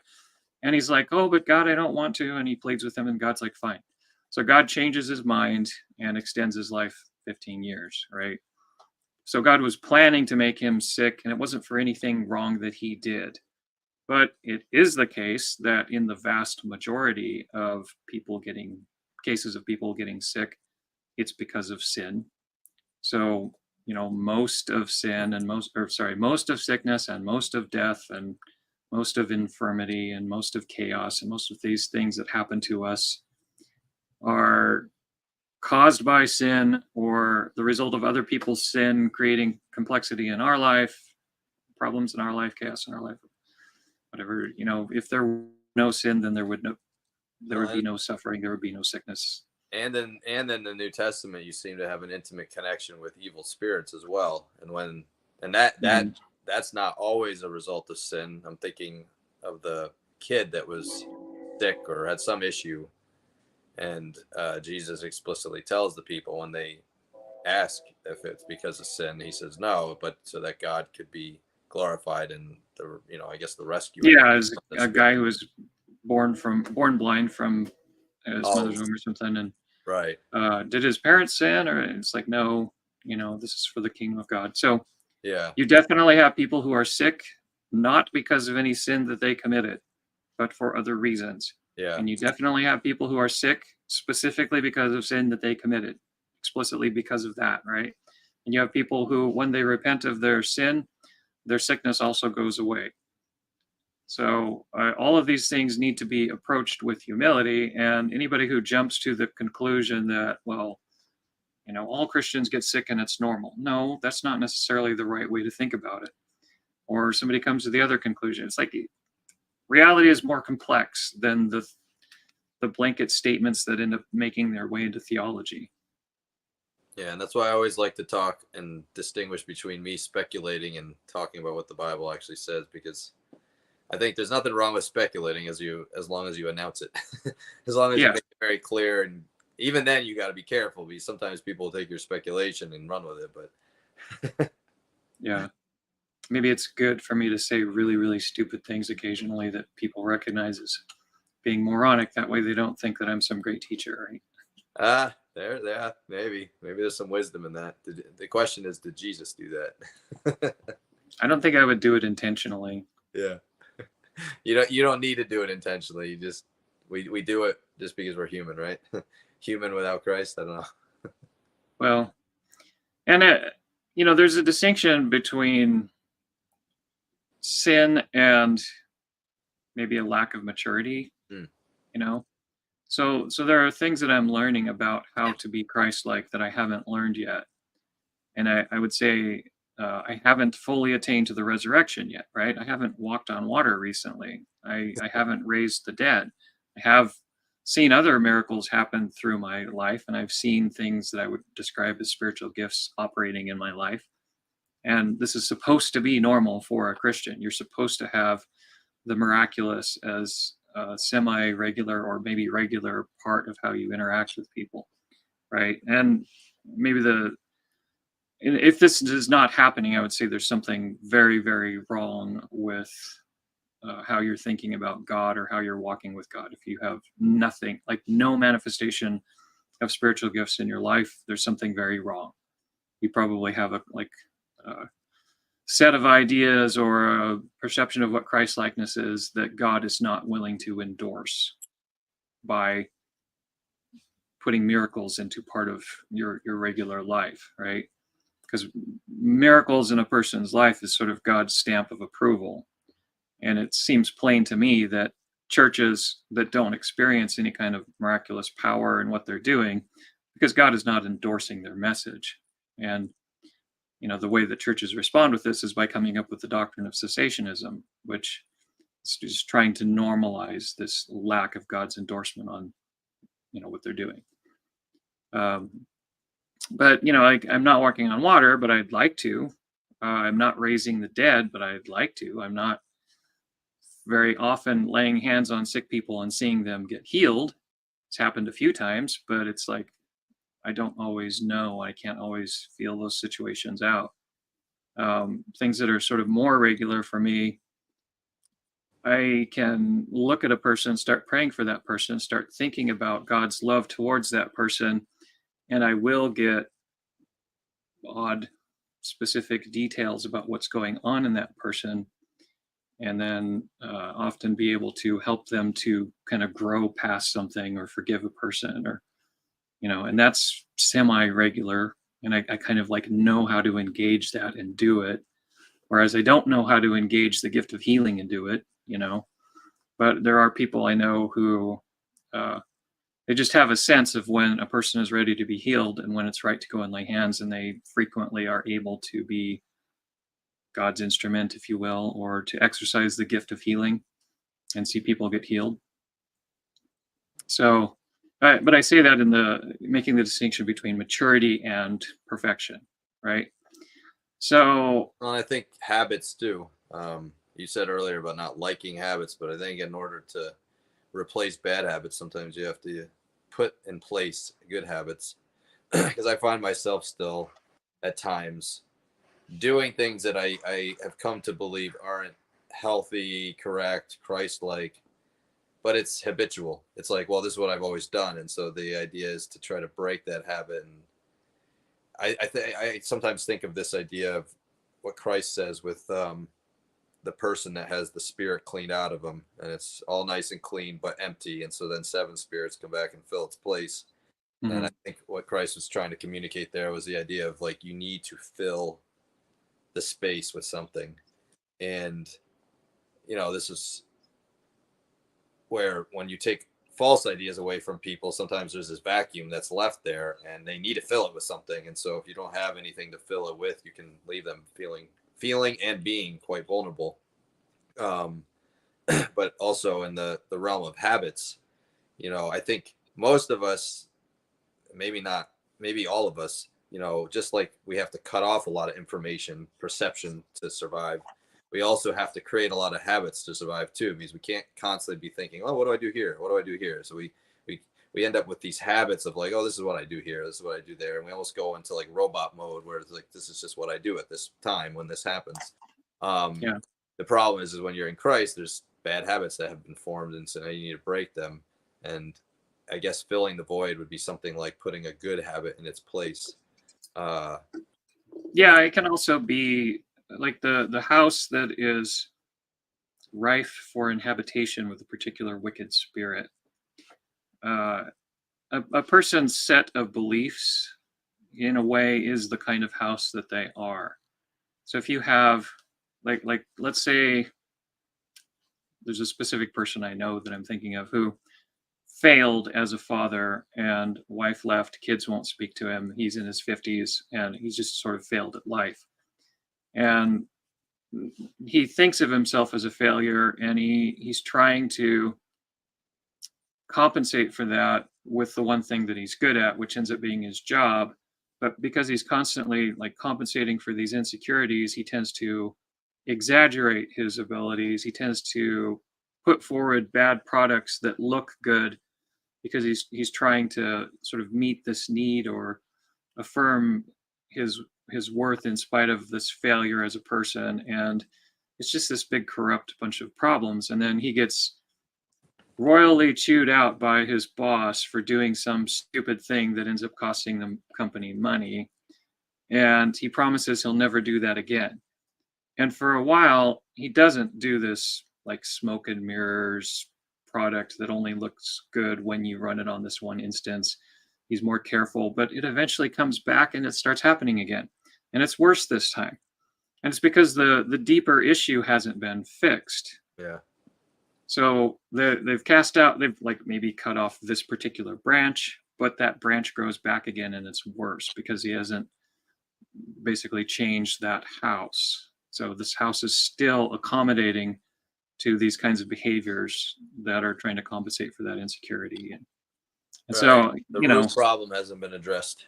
Yeah, you could say that. And so maybe the house is empty and swept clean. It's a practical way of saying that is that the root problem hasn't been fixed, even though you've dealt with these symptoms. That's another way to think about it that I hadn't thought about it, but I mean, that makes perfect sense. I mean, that's kind of what I was saying earlier with the belief stuff. Yeah. But yeah, I think that's true. And, you know, which interpretation is true? Maybe they both can be true, but I think there is a sense in which a human being must have beliefs. Otherwise, they literally will just either cease to function or cease to exist. I don't even know. Right? Beliefs literally are the driving force in our life, the motivating force. And so if you take a belief away from somebody, if that's possible, you need to be prepared to fill it. Otherwise, you risk making them very vulnerable to somebody else that's going to come in and fill it with something else. Or they gravitate towards the belief again that you took away, but now they hold it even stronger because it provides comfort to them. It provides security. It provides motivating. There's like probably both of us experienced something similar. When I was at Moody and I was entertaining the possibility maybe all of penal substitution is just flat out wrong. You know, for a while there, I knew that there were things about the gospel that made sense and connected to reality, and I would emphasize those things. People who, through the fear of death, were all their lifetime subject to bondage. And when you're afraid of death, the needs of your flesh end up having a great deal of power over you. So if I'm hungry, I better eat. Well, what if there's only enough food for me and I have to steal from somebody else? And so then, you know, where do wars and fightings come from amongst you? Aren't they from your lusts that are at war in your members? You lust and you crave and you steal and you kill, and you know you have not because you asked. And so this connection between the fear of death and the power that the flesh has over you, and enslavement to sin, and going to war with people and stealing, and all of these things are all connected through this fear of death idea. And Jesus comes and he lives and never once yields to the lust of his flesh, but he continues to be faithful to the will of God. He gets brutally murdered in this unjust, horrible situation. But he comes back to life 3 days later, an immortal with superpowers, and says, yeah, you don't need to be afraid of death. If you walk in righteousness, you're going to be an immortal with superpowers. So don't let the lust of the flesh fool you into sinning. And then there's this there's this profound truth that is revealed in the resurrection that sets us free from slavery to the lusts of our flesh, and this sort of self-preservation instinct comes through the fear of death that keeps us slaves to our hunger and our need to be warm and our need to have power so that we can make sure that we have a place to get warm and food to eat in. And you know, it's like makes sense. You could put this in a technical manual for how to live life and apply it, and you would function better in reality. And it's very different. And so I was aware of these kinds of things, but I also was still convinced that like penal substitution is the gospel somehow. And I knew that like there's this big group of words that you're supposed to say I just haven't been able to connect them to reality in any meaningful way yet. And I was still thinking in terms of like reality, and I wasn't willing to let go of the need to have things mean something and just be content with next word prediction faith. And so I kept trying to figure it out. And then at Moody, I finally was like, well, maybe it's all nonsense, you know, because any version of penal substitution and the wording of that version seems to directly contradict something scripture is saying. For example, Jesus absorbed the wrath of God. This is one version of how to say penal substitution. Well, there's nothing in the Bible that says anything like this, but there are passages that talk about how the wrath of God is still there, and it is perpetually on people who are wicked. And there are passages about how the wrath of God is more intense and is amplified after the cross.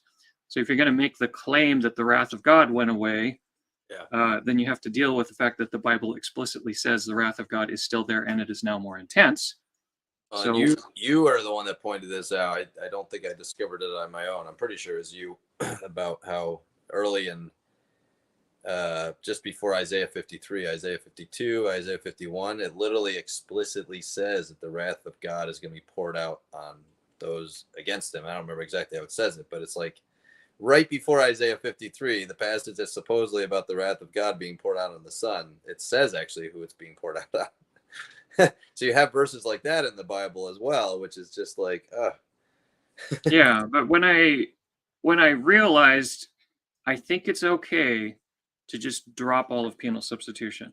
yeah, I went through a long process of really obsessing over all of the ways that it's wrong and all of the ways that it contradicts the Bible.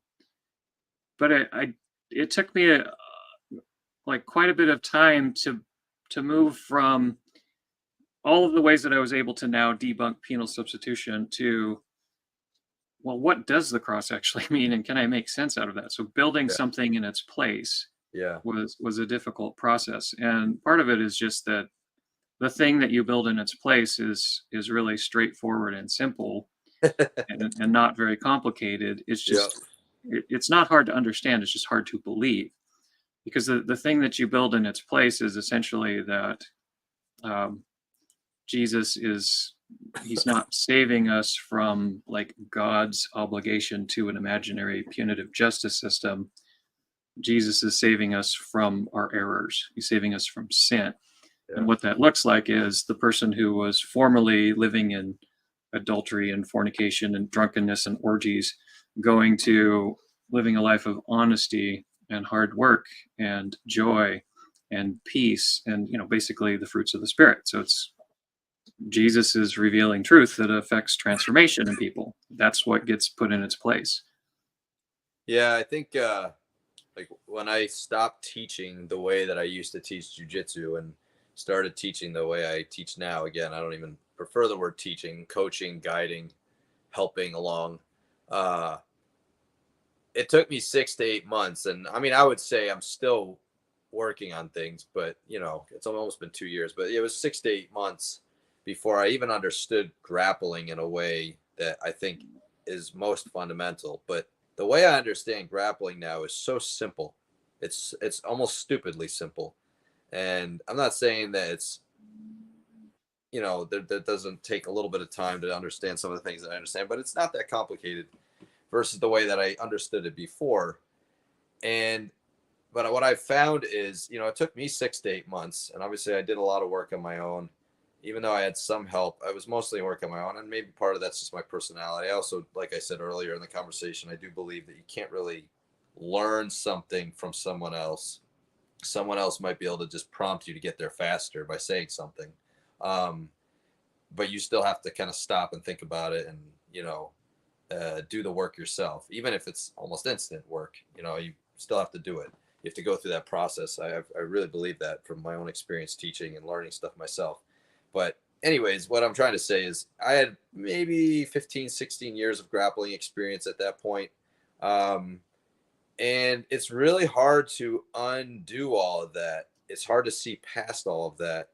I think for a person that's a quote expert, a person that is, quote, experienced, they're going to have a much more difficult time seeing the simple things than a person coming in with a fresh slate that doesn't have all that baggage, that doesn't have all that experience, if you will. So like I find, just again to put my jiu-jitsu here on the plate to examine, my newer students, they're picking things up so fast relative to my older students, who I'm now trying to, you might say, retrain, because ultimately I'm, you know, I don't know how much you know about grappling, wrestling, jiu-jitsu, that kind of stuff, but you know, fundamentally you're doing the same thing very often, but the mindset, the way you're thinking about what you're doing or what you're trying to accomplish, from which what you might do emerges, is very different, right?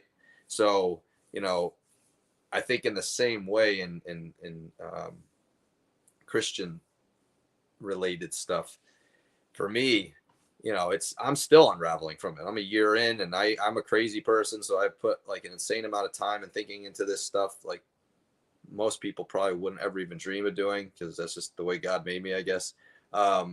And I would say that I'm still unraveling from all that, because the damage is so deep. The time spent thinking wrong things is so long, and it takes forever. Where I bet a person coming in off the streets could get it like in a month, a week. You know, it's because it's just not, like you said, it's not that complicated. It's actually pretty intuitive. But I think we almost get trained to think things need to be more deep and more complicated than they are. Yeah, well, in the worst situations, like I go to this Bible study, and I was forbidden from teaching when I suggested that Christians ought to live holy, and that was specifically the reason. Like, if you're going to continue to believe that a Christian can live holy, then we can't allow you to teach, right? Because they're committed to the sin nature, and nothing we do is pleasing to God, and Jesus has to be righteous because we can't, and all, you know, that whole mess. But I would occasionally be able to put forward, just like, look what it says here in Ephesians, where you formerly were in wickedness, but you have been washed and cleaned and regenerated. And look, it says the same thing here in Corinthians, and it says it again here in Galatians. And this idea that Christianity is just some legal status change, well, it's not what the text is reflecting. And people will be like, oh yeah, you know, I think you're right here. I think maybe Christians are supposed to be like actually changed, and it, like, salvation is from sin. And they would agree with me, and then they would start thinking of other passages, and they'd be on board with it. And we talk about it for a couple of weeks, and then they'd go back and they'd hear some sermon from the Calvinist pastor, and it would just undo all of it. Yeah. And same thing happened with the pastor of a church where I don't mean to interrupt, but it's not just in sermons, it's in songs. It's in, you know, it's like in everything. Yeah. So competing with that is difficult, and convincing people to unplug from the source of all of this, you know, you're perpetually a slave to sin narrative, it's very difficult. And, you know, people are invested heavily in their relationships at the churches. And yeah, well, and I've noticed the most clever of the lies, they play on things that are good. So God is sovereign. You want to put God much higher than yourself. You want to recognize God is so much better and different than you. And so it plays on that feeling, right? God is the only one that can be perfectly righteous. You literally are a scum. You can't be righteous. That there's like a sense in which you almost feel like that's right, because you want to be humble before God, and you recognize you've made mistakes. And so it plays on your desire to be humble. You know, a lot of times these false teachings, they play on, I think, good desires in a person, God-given desires, a desire to be humble, a desire to recognize he's greater in ways that I can't even fathom than me. You know, all these things. But then it's like, oh, but now you're going to say that God determined, you know, all the most disgusting things. Or now you're going to say, you know, the thing that he's trying to free you from, you can't actually be free from. It ends up sounding very pious to talk about how wicked you are. Or to say, you know, nothing that I do is ever pleasing to God. All my righteousness is as filthy rags to God. And it's like, oh, wow, that guy's so spiritual. Like, look at how he reveres God. But what he's saying is a denial. It's antichrist. Well, you feel bad. You actually start like literally feeling bad about yourself if you're saying that you can do what the scripture says you can do. It makes you feel like you're not being humble when in fact you maybe can still be humble, but also be just truthful. It's really actually a very twisted thing, because I felt all these things, even the idea of what did Christ come to do? Like, you almost feel bad, like, oh, I'm somehow diminishing what Christ came to do. Like, it's sick. Mhm.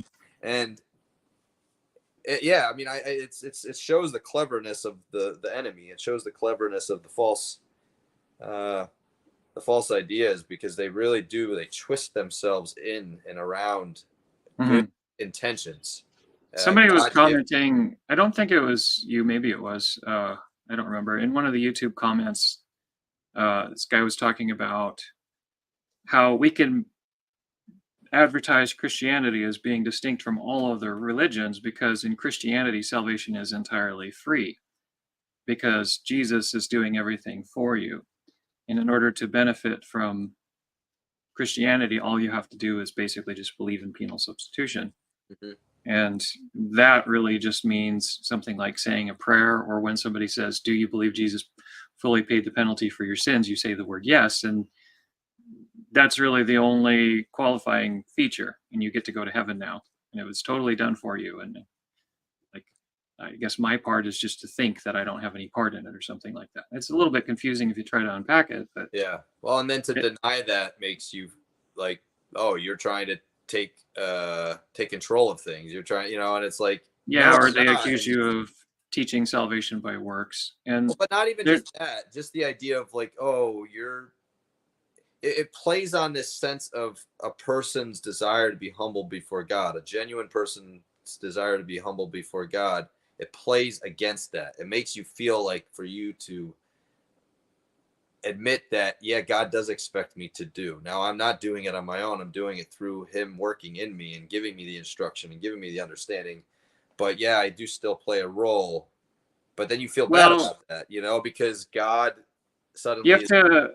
Here's a case where you really need to unplug from the program that comes with being part of the Protestant, or whatever you want to call it, this thing that we're leaving behind. So, if you think salvation means going to heaven, Yeah, right. then when you say Jesus saved us, you're saying Jesus makes it so we can go to heaven. And it's like, well, that's not. Maybe that's a part of salvation, but salvation is I was formerly so confused about reality that I was constantly stealing and getting drunk, and I'm have been set free from that way of thinking, and I was saved from that. So being saved from sin is a different thing. Yeah. It's a different use of the word saved than I get to go to heaven when I die. And yeah, so yeah, like yeah, trying to get back to what I was saying. When you're thinking of salvation as this going to heaven thing, and you're thinking that I get to go to heaven as long as I believe this particular set of ideas, then there's room in that for you to continue in sin as long as you believe in the penal substitution. And it's just a different way of thinking about all this stuff.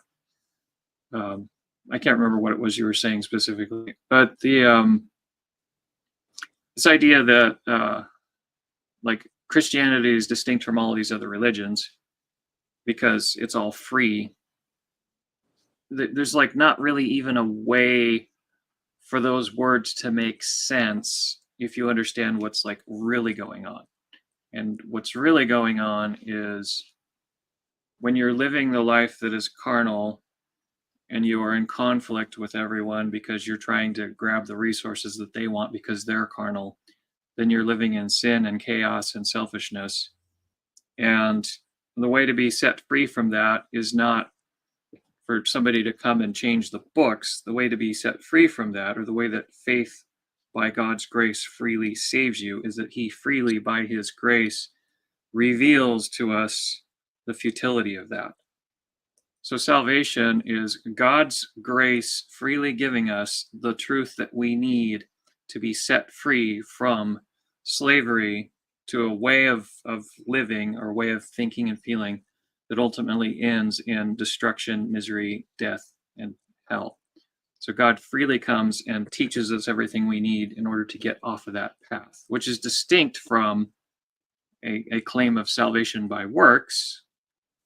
And the Bible would pretty much always say salvation by works of the law, which is it's a way of thinking where as long as I keep all of these rules, then I have met God's requirements, so that now God is obligated to give me eternal life because I've kept all of his rules. And that is a wrong way of thinking. Well, you pointed that out to me in one of your talks a long time ago, and I then wrestled with, well, why? And the thought came to me that the reason working for one's salvation, working for, I don't even know if it's right to say working for one's salvation, because I think that's right there saying it all wrong. Because I agree with you, it's not salvation from death, it's salvation from sin, which leads to death. Death is a consequence of being not dying is a consequence of being saved from the thing that leads to death, not the other way around. But the idea of working for your righteousness maybe would be a right way to say it. Following the rules, I think, is the way you said it earlier, and I like that way of saying it too. Following the rules of God, following the rules of parents, following the rules of society, so that you can either earn something or because you're afraid of earning something. The reason it doesn't work is because, well, what happens when you've earned it or not earned it? Well, you have no more incentive. You have no more reason to continue following the rules, right? So it's like, okay, I want eternal life. Well, God gives me eternal life. What reason do I have to follow the rules anymore? I don't want eternal death. Okay, what happens when I don't get eternal death? And I'm like, you might say, pass that hurdle. Well, I have no more reason to follow the rules. So I think that's literally why God can't do it that way, because it literally doesn't work. The incentives aren't right. The motivations aren't right. You need to, agree with God, essentially. You need to understand the same way God understands. And then you don't need incentives like that, because you've already agreed with him, and it doesn't matter whether you're being persecuted or living a wonderful life in eternity, whatever that looks like, you're going to do the right things. Anyways. Yeah. Well, it's maybe another way of saying this is, you will never transform a person's soul by imposing rules that are enforced through threats. Yeah. So this is the reason that, and this Romans chapter 8 explicitly says this, if you kind of know how to read, you know how to understand these words in the way that the writers of Scripture are using them, the way that Paul's thinking, that the law works through fear, because, well, if you steal your neighbor's cow, you're going to have to pay back the cow plus 20%. And if you refuse, then you'll be put to death for despising the law. And so I better do this, or I'm going to suffer greatly, and I might even be killed for it. And so they're using the fear of death as a persuasive measure to make society civil. That doesn't mean that that person understands in his heart that it is wrong to steal someone's cow. That person is still motivated solely by the fear of death and won't steal the cow because they're afraid of dying. But that person is not fit for the kingdom because they don't have righteousness within their heart. They have wickedness in their heart that is kept in check by the threat of death. So the law can never make a person righteous. And if the law could make a person righteous, if righteousness were by the law, then the law would have continued and Christ would not have needed to come and demonstrate the spirit of the law through all the things that he did. But, the law was inferior. The law didn't work. If it did work, then there wouldn't have been another way sought for it. And the other way sought for it was basically what Jesus lived out, which was, I'm going to love my neighbor. And God is going to reward loving the neighbor, because loving the neighbor ends up producing like good things. And I'm going to love my enemy also, because if I only love people who love me in return, well, that only works if everybody is perfect. But in reality, they're going to be wicked people. And if I compromise because somebody else did, then both of us end up being wicked. Yeah. So I've got to take this and I've got to answer every question. Well, what if loving my enemy results in me getting killed? Well, let's look at that. And so Jesus looks at that. Here's an example. look, I'm loving my enemies, and what do? They hate me for it because they're jealous because I'm a threat to their power, and they're going to murder me. But even then, God's righteousness is vindicated because look, 3 days later, I'm an immortal with superpowers. I win. God's way wins, right? So Jesus is, he's teaching rather than just iron fist, you will do this or be killed, right? He's giving us the spirit of the law versus the letter of the law. He's giving us a different way of thinking about it. He's manifesting eternal life so that our faith and hope would be in God. He's vindicating the righteousness of God. He's manifesting the character of God in his love. He's pouring out wisdom and prudence upon the world through all of the things that he's revealing. Ephesians chapter 2, the first part, so that instead of being saved by the works of the law, you can be saved by the grace of God through faith. And that grace is God graciously pouring out all of this wisdom and prudence in Jesus so that our understanding can be transformed, so that we can, by thinking about all of this stuff in a completely different way, be different kinds of people who produce the fruits of righteousness. Ephesians 1:8-9 reveals the meaning of Ephesians 2:8-9. But it's kind of fascinating to me that there are people who their first instinct is to push back against this idea that by the understanding being transformed, the heart can be changed and the person can become different. Yeah. And they'll try to like jump back to no, theology, the teachings of Martin Luther, the five solas, and Christ's righteousness, being imputed to our account. And like they don't have any understanding. They don't understand that if a person who is like habitually lying to people all the time suddenly realizes all the damage that they're doing, and for the sake of the long-term outcome, commits to a life of honesty so that they're not creating just like this fictional reality that is impossible to maintain, that ultimately results in people losing trust and whatever. If the person can just have it click in their mind, then they suddenly don't need a law to enforce honesty. They just understand the spirit of it and they commit to honesty, right? And they go from being trapped in a lie that comes through the devil to realizing what's true, and now they don't need somebody else to be righteous for them, right? They've just been set free from that lie, and now they're on a path of righteousness. And this is the whole function of the ministry of Christ. It is teaching us the truth to dispel the lies that come from the devil, so that we can be internally right and produce the fruits of righteousness. Yeah, I think it goes counter to a lot of people's instincts. People see rules and they think you're just following rules. And there's not, the thought that came to me when you were speaking about all that is I think actually it's possible to be made righteous through the law if you take the law and maybe say what David did, meditate on it day and night. Yeah. Try to understand what it's based on, which, like you said, is love your neighbor, love God with all your heart, soul, and mind. And if you can see that the analogy that came to my mind, is I obviously with what I do, I think in sometimes sports and skill acquisition, motor skill acquisition, it's like the difference between trying to understand the game of soccer by watching how people are kicking the ball, like where it's landing on their toes, and then trying to replicate that. And looking and saying, oh, they're just trying to get the ball in the net. And let me see if I can get the ball in the net with my feet, And when people try to replicate really precisely, like kids, when they learn to walk, I use this example when I'm trying to explain how I teach versus how traditionally other people teach.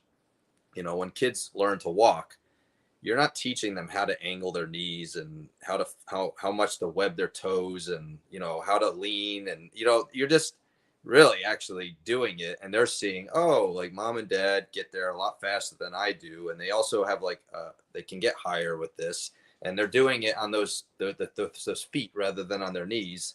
And so then they just try to replicate you, and they fall all over the place, and eventually they figure it out and they walk in a way that's unique to them, probably, right? And I think in the same way with the law or the rules, the righteousness, maybe the best thing to say is, yeah, there's going to probably be trial and error, especially in this broken, fallen world. And, but you're going to figure things out. And especially if you have a like fundamental understanding of what reality is, which is, I would say, love God, love neighbor. Mm-hmm.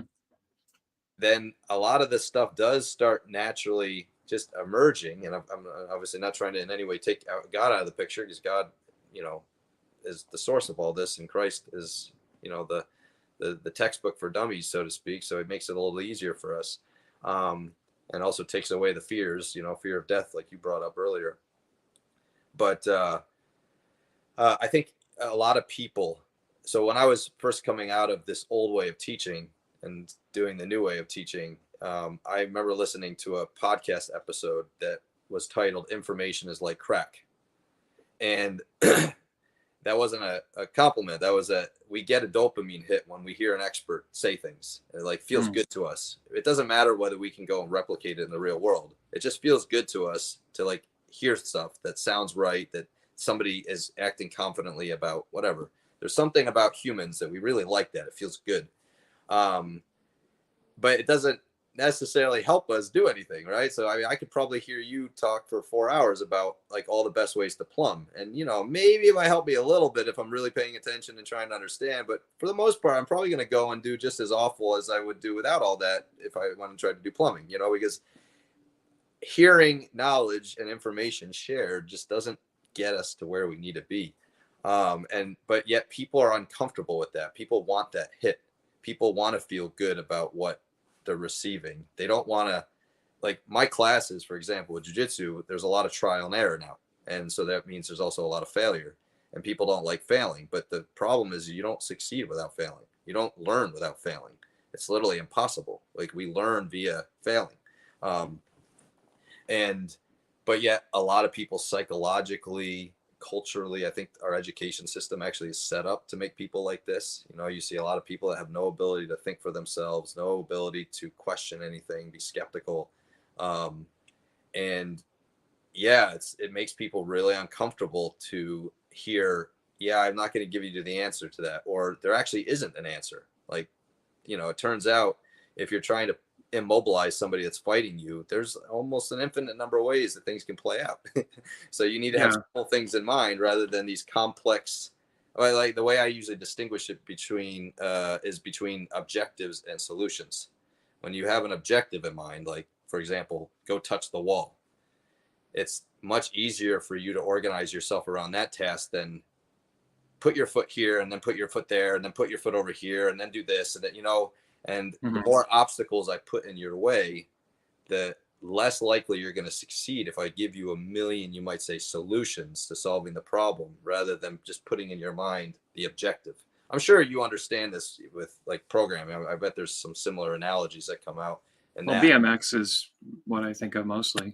Yeah, well, and that's motor skill acquisition stuff. So yeah, there was but when I was going to the track, sorry, just real quick, I probably have like 10 minutes left because I got to pick up or so. Just when I was going to the track and like learning about BMX, nobody would explain it to me in a way that I understood it. And it wasn't until I started thinking of it in terms of physics, because I do physics programming, it's the kind of software that I do, that it just clicked. And I literally went from like being average in how I rode the track to thinking about it in a different way, just conservation of energy. And I thought, what would happen if I thought about it this way? And I rode the track once thinking about it that way, and I was going so fast at the end of the track that I almost lost control and crashed.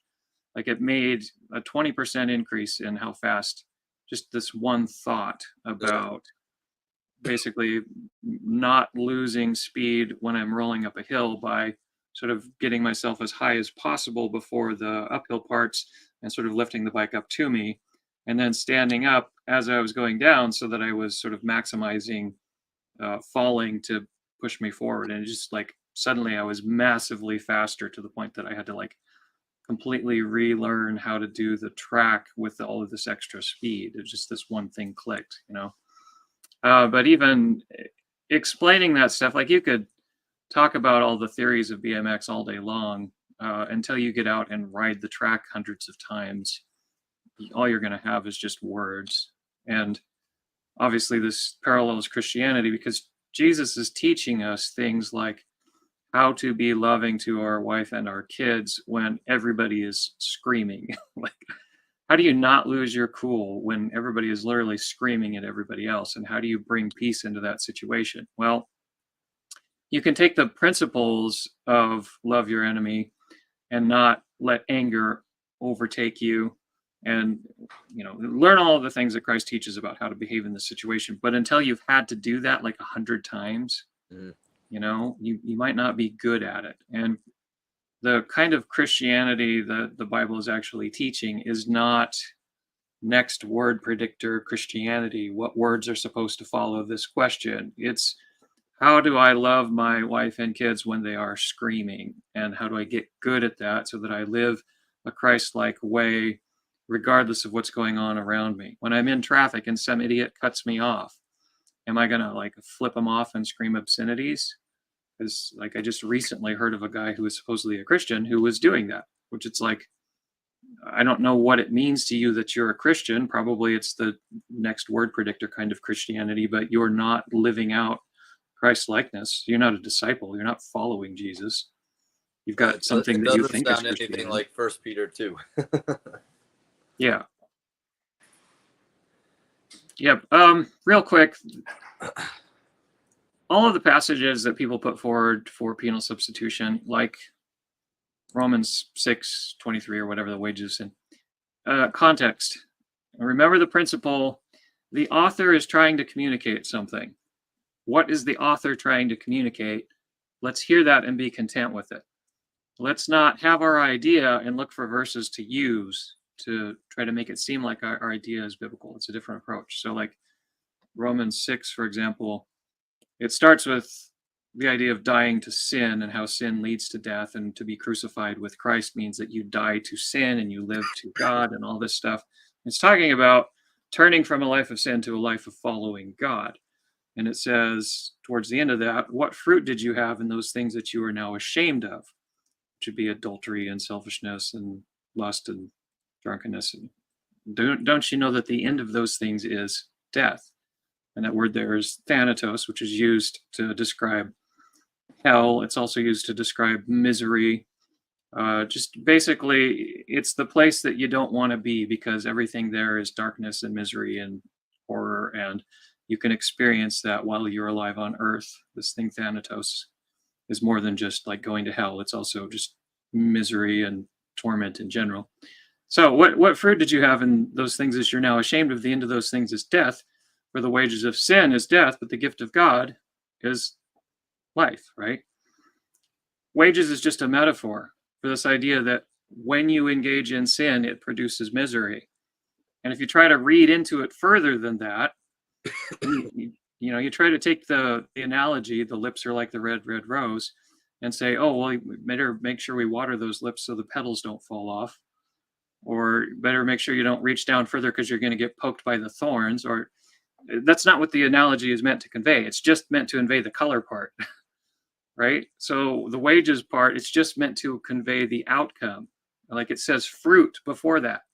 Yeah. What fruit did you have? Are you saying that like when you sin, it produces a particular kind of apple that doesn't taste good? It's like, no, the fruit metaphor is just meant to convey the idea of outcome. The wages metaphor, again, the idea of outcome. And don't read into it beyond that, because it's not meant to be understood beyond that. And with that passage specifically, you literally have a contrast between sin and God.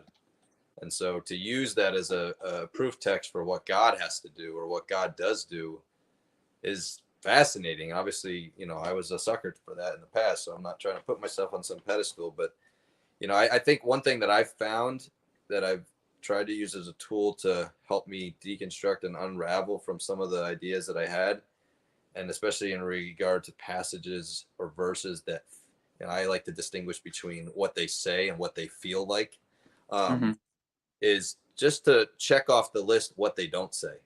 Because sometimes you might not always be able to come to an understanding of what it does say, and that needs to you need to get comfortable with that, because some of these verses are going back a few thousand years and maybe even more, and coming from cultures and times that have different ideas, different realities, and so you might not like I'll just use the example of Isaiah 53:10.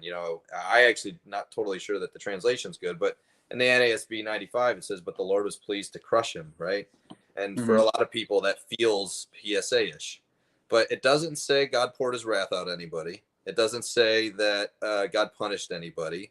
It doesn't say we're born with a sin nature. It doesn't say that Christ's righteousness is God pretends Christ's righteousness is ours.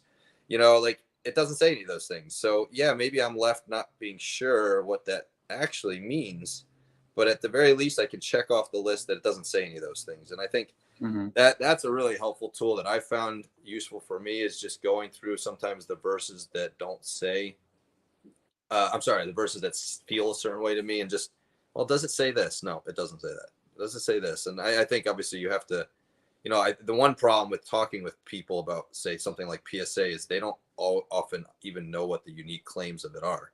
Mm-hmm. They don't even have the ability to say, oh, like one of the unique claims is God punished an innocent, obedient person, and so therefore, let me see if I can find any scriptures that say exactly that, or God poured his wrath out on his son, like, or whatever, and you throw your thing in there. And so, being able to help people even understand what the unique claims of certain teachings are, so that they then can take those to the scripture and essentially check off all the verses as not saying that, I think is helpful. So Yeah, the Romans, I think it's chapter 3. All have sinned and come short of the glory of God, or in 5, for that all have sinned. To understand that as referring to every person in the human race is the typical way of understanding that. A better way to understand it, I would argue, is to understand that, like in chapter 2, he talks about how the Jews and the Gentiles are both under sin. yeah, And you think that you're a child of Abraham because you're ethnically a Jew, and that Christ doesn't apply to you, or that you don't have to deal with sin the same way that Gentiles have to deal with sin. Well, that's a mistake. And then when he says, all have sinned and fallen short of the glory of God, somewhere in that passage, he goes off on that same tangent, and he quotes a passage from Psalm 14 yeah. about Gentiles who are wicked. Then he just keeps talking and goes into a passage in Isaiah about Jews being wicked. Well, actually, what's funny, and I have to go in like maybe 4 minutes, but not only is he answering the question, are we better than they, as in Jews or Greeks? So therefore, that whole thing that he's saying is really just answering that question. No, and what I sense, what I've come to understand, is he's just pointing to Old Testament scripture that they're familiar with, that's talking to them and telling them that they're not righteous. Like, look, guys, Jews aren't special. Jews were called unrighteous in the Old Testament too. But I don't know if you realize this, and I know you have done tons of studies, so you probably are familiar with this, but I used to look at that passage and think that he was quoting, maybe I'm forgetting even now too, but quoting like a bunch of different Psalms.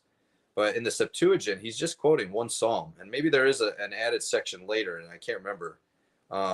Let's see, I think I have a note here. Like in the Septuagint, basically, the LXX version of it, it's like word for word exactly what he's quoting here. So he's just quoting literally one Psalm. But because we pull from the Masoretic a lot, and the Old Testament is translated very often from the Masoretic, it's hard to see that, and you think like, what is Paul doing here, combining all these different Psalms? I don't know if you knew that or have heard that before. I'll revisit that, because one thing I do know is that the discrepancies between the Masoretic and the Septuagint in Psalms and Proverbs are huge, like gigantic variations between those. Most of the Old Testament and the Masoretic and the Septuagint are really similar, but there's massive differences in Psalms and Proverbs specifically. So yeah, I'd be interested to look at that, because if you just look at the Masoretic, like there's a portion in there where it talks about their righteousness is as filthy rags or something like that, and that's in Isaiah somewhere around chapter 40 something. I don't remember. But it seems likely that like the Isaiah passage would be part of the Psalm that he's quoting if you're reading the Septuagint. So I'll revisit that. Yeah, I think it's. I'm trying to get it real quick here on my translations.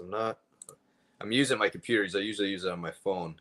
I have like this. I have the Orthodox Bible, and then I also have the Nets translation, which is New English. I can't remember exactly what it stands for, but here I have found it. So I'm not used to doing it on my computer, but I'm trying to pull it up real quick. But yeah, when you read it in the LXX, it's basically it's 13 in I think the LXX. No, let's see. It should be 14. Yeah, it's Psalm 13 in the LXX. In the Psalms, everything is back a chapter, or almost everything. There might be some exceptions, but so Psalm 13 in the LXX is Psalm 14 in the Masoretic. But yeah, in the LXX it reads, "The fool said in his heart," well, this is the Nets translation, "There is no God, they cause corruption and were abominable in their practices. There is no one practicing kindness, there is not even one. The Lord peered down from the sky and the sons of men to see if there was any who had understanding or who sought after God. All turned away. As well they became useless. There is no one practicing kindness. There is not even one. Shall they never learn? All who practice lawlessness, those who eat of my people." Like, yeah, anyways, I won't keep going. But the point was, what I realized a while back is pretty much the whole thing is in there. Versus with the Masoretic, you get like one or two verses, and then you got to go somewhere else to find the other piece, and then another place to find the other piece. And yeah, it's kind of crazy.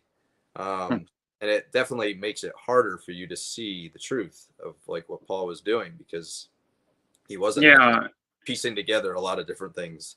So specifically where it says like all have sinned and fallen short of the glory of God, in the context, it's not unreasonable at all to hear it as like both Jews and Gentiles have sinned and fallen short of the glory of God. Well, and in the same psalm, he talks about the righteous generation and his people. So there's even in that same psalm a contrast between one group of people, which is the fool, and the other group of people that probably is not the fool. So, you know, it people abuse that text. I used to fall for it, but when you actually just look at what Paul's pulling from, it doesn't allow for mistranslation. It really doesn't.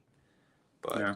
All right, I'm sorry. I do got to go because I got to pick up my daughter from school. So cool. Well, if you want to do this again, let me know. I would love to, actually. Yeah, maybe dive into the scriptures more. I thought this was a wonderful conversation. I really enjoyed it, and we talked about probably like everything under the sun. So hopefully it's valuable to somebody besides you and I.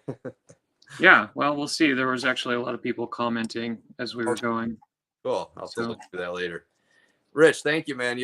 I just want to end with just thanking you, because you really have helped me a lot, and I really have appreciated your videos. I probably watched most of them, especially on the penal substitution stuff. I enjoy, like, you and I are similar, like thinking things through logically. So you're one of the first Christians that I found that was like as for a lack of a better word, anal as I am about being logical about things and thinking carefully. And so you've really had a big influence on me coming out of that teaching, and helped prompt me in the right direction. So I just want to that's good. It motivates me to make more content. You know, sometimes I wonder if it's worth the time and effort, but there's a very small number of people doing this. There's literally like maybe 10 people that I can think of who are actually putting out content like this. Well, I don't mind helping out. I've done a lot of work on my own end here, you know, largely motivated by people such as yourself. So, you know, if you're open to doing this again in the future, my wife wants me to start my own YouTube channel, but honestly, I don't know if I really want to do that right now, but I definitely wouldn't mind jumping on with you again, and we can talk more scripture next time if you're open for it. So, yep, definitely open. Sounds great. Awesome, Rich. Have a blessed rest of your day. Yeah, you too. Thank you very much. Take care. Okay. Just before I checked off, I wanted to see if there was any comments that people might need answers. Yeah, Cale Schnell mentioned design law versus imposed law, which is the Tim Jennings video. And, you know, imposed law would be basically like a rule book that you are supposed to follow that lacks really an explanation. So you might be following rules and you don't know why. and that's a dangerous thing to do. It can cause people to do like really, really evil things in the name of following the letter of the law strictly without understanding. And this is pretty much the problem with imposed law anyway, is that it doesn't necessarily contain anything reasonable. And even Old Testament law, in some cases, Old Testament laws contradict each other. For example, there's a story, I think it's in Leviticus, can't remember the reference off the top of my head. This person is supposed to celebrate the Passover, but you're not allowed to eat essentially sacred meals when you have been defiled and you're unclean. And this guy, like his grandfather died in the house like a couple of days before the Passover or something, and they had to move the body. So now they're unclean. So the laws actually are contradicting each other. You are both required to abstain from this meal because you're unclean, and you're required to eat it without exception. What do we do here? So even the laws of Moses are imperfect and contain internal contradictions. And so Moses has to consult God on what to do in this situation. And there's basically a caveat introduced. And you'll see that the laws also evolve, where when the nation starts to spread out, it becomes impractical for people to constantly be bringing sacrifices to the temple. What if somebody lives too far away for this to be reasonable? And so they have to start adding laws as the nation expands its geographic territory. And so, you just have this problem that imposed law or the written law will never be able to contain the right way to behave in all circumstances without contradicting itself in some situations. And you find this when you're driving. Like, what if the speed limit's 65, but it's a section of the freeway where everybody drives 80 all the time? Like in Connecticut, this is the case. Everybody drives 80 all the time. And the police are accustomed to this, and you don't get pulled over unless you're doing like 90. It's just the way that it is in Connecticut. And if you try to merge onto the freeway going 65, an area where everybody's driving 80, you can potentially cause an accident. So in order to drive safely, you have to ignore the law and drive in a way that's safe. And probably if you were to try to merge going slower than traffic, you could actually get a ticket for unsafe driving because you're not speeding. So, reality is more complicated, or at least reality is sufficiently complicated that you will never be able to have a written code that perfectly captures the right kind of behavior in all situations. And so for this, you actually need wisdom, or you need the spirit of the law versus the letter of the law. And Jesus is teaching us the spirit of the law rather than the letter of the law, which is why the only way for you to be made internally righteous is for your understanding to be corrected. You will never be righteous by obeying a set of rules in a book. Obeying a set of rules in the book will never make you a loving person. So the law can't make a person righteous, and you'll never be able to be saved by the works of the law. You'll have to be saved by gaining a proper understanding of the truths that are revealed in Christ, which is not work salvation. It's transformation through the renewing of your mind. It's transformative truth salvation to make you into a righteous person who is free from sin.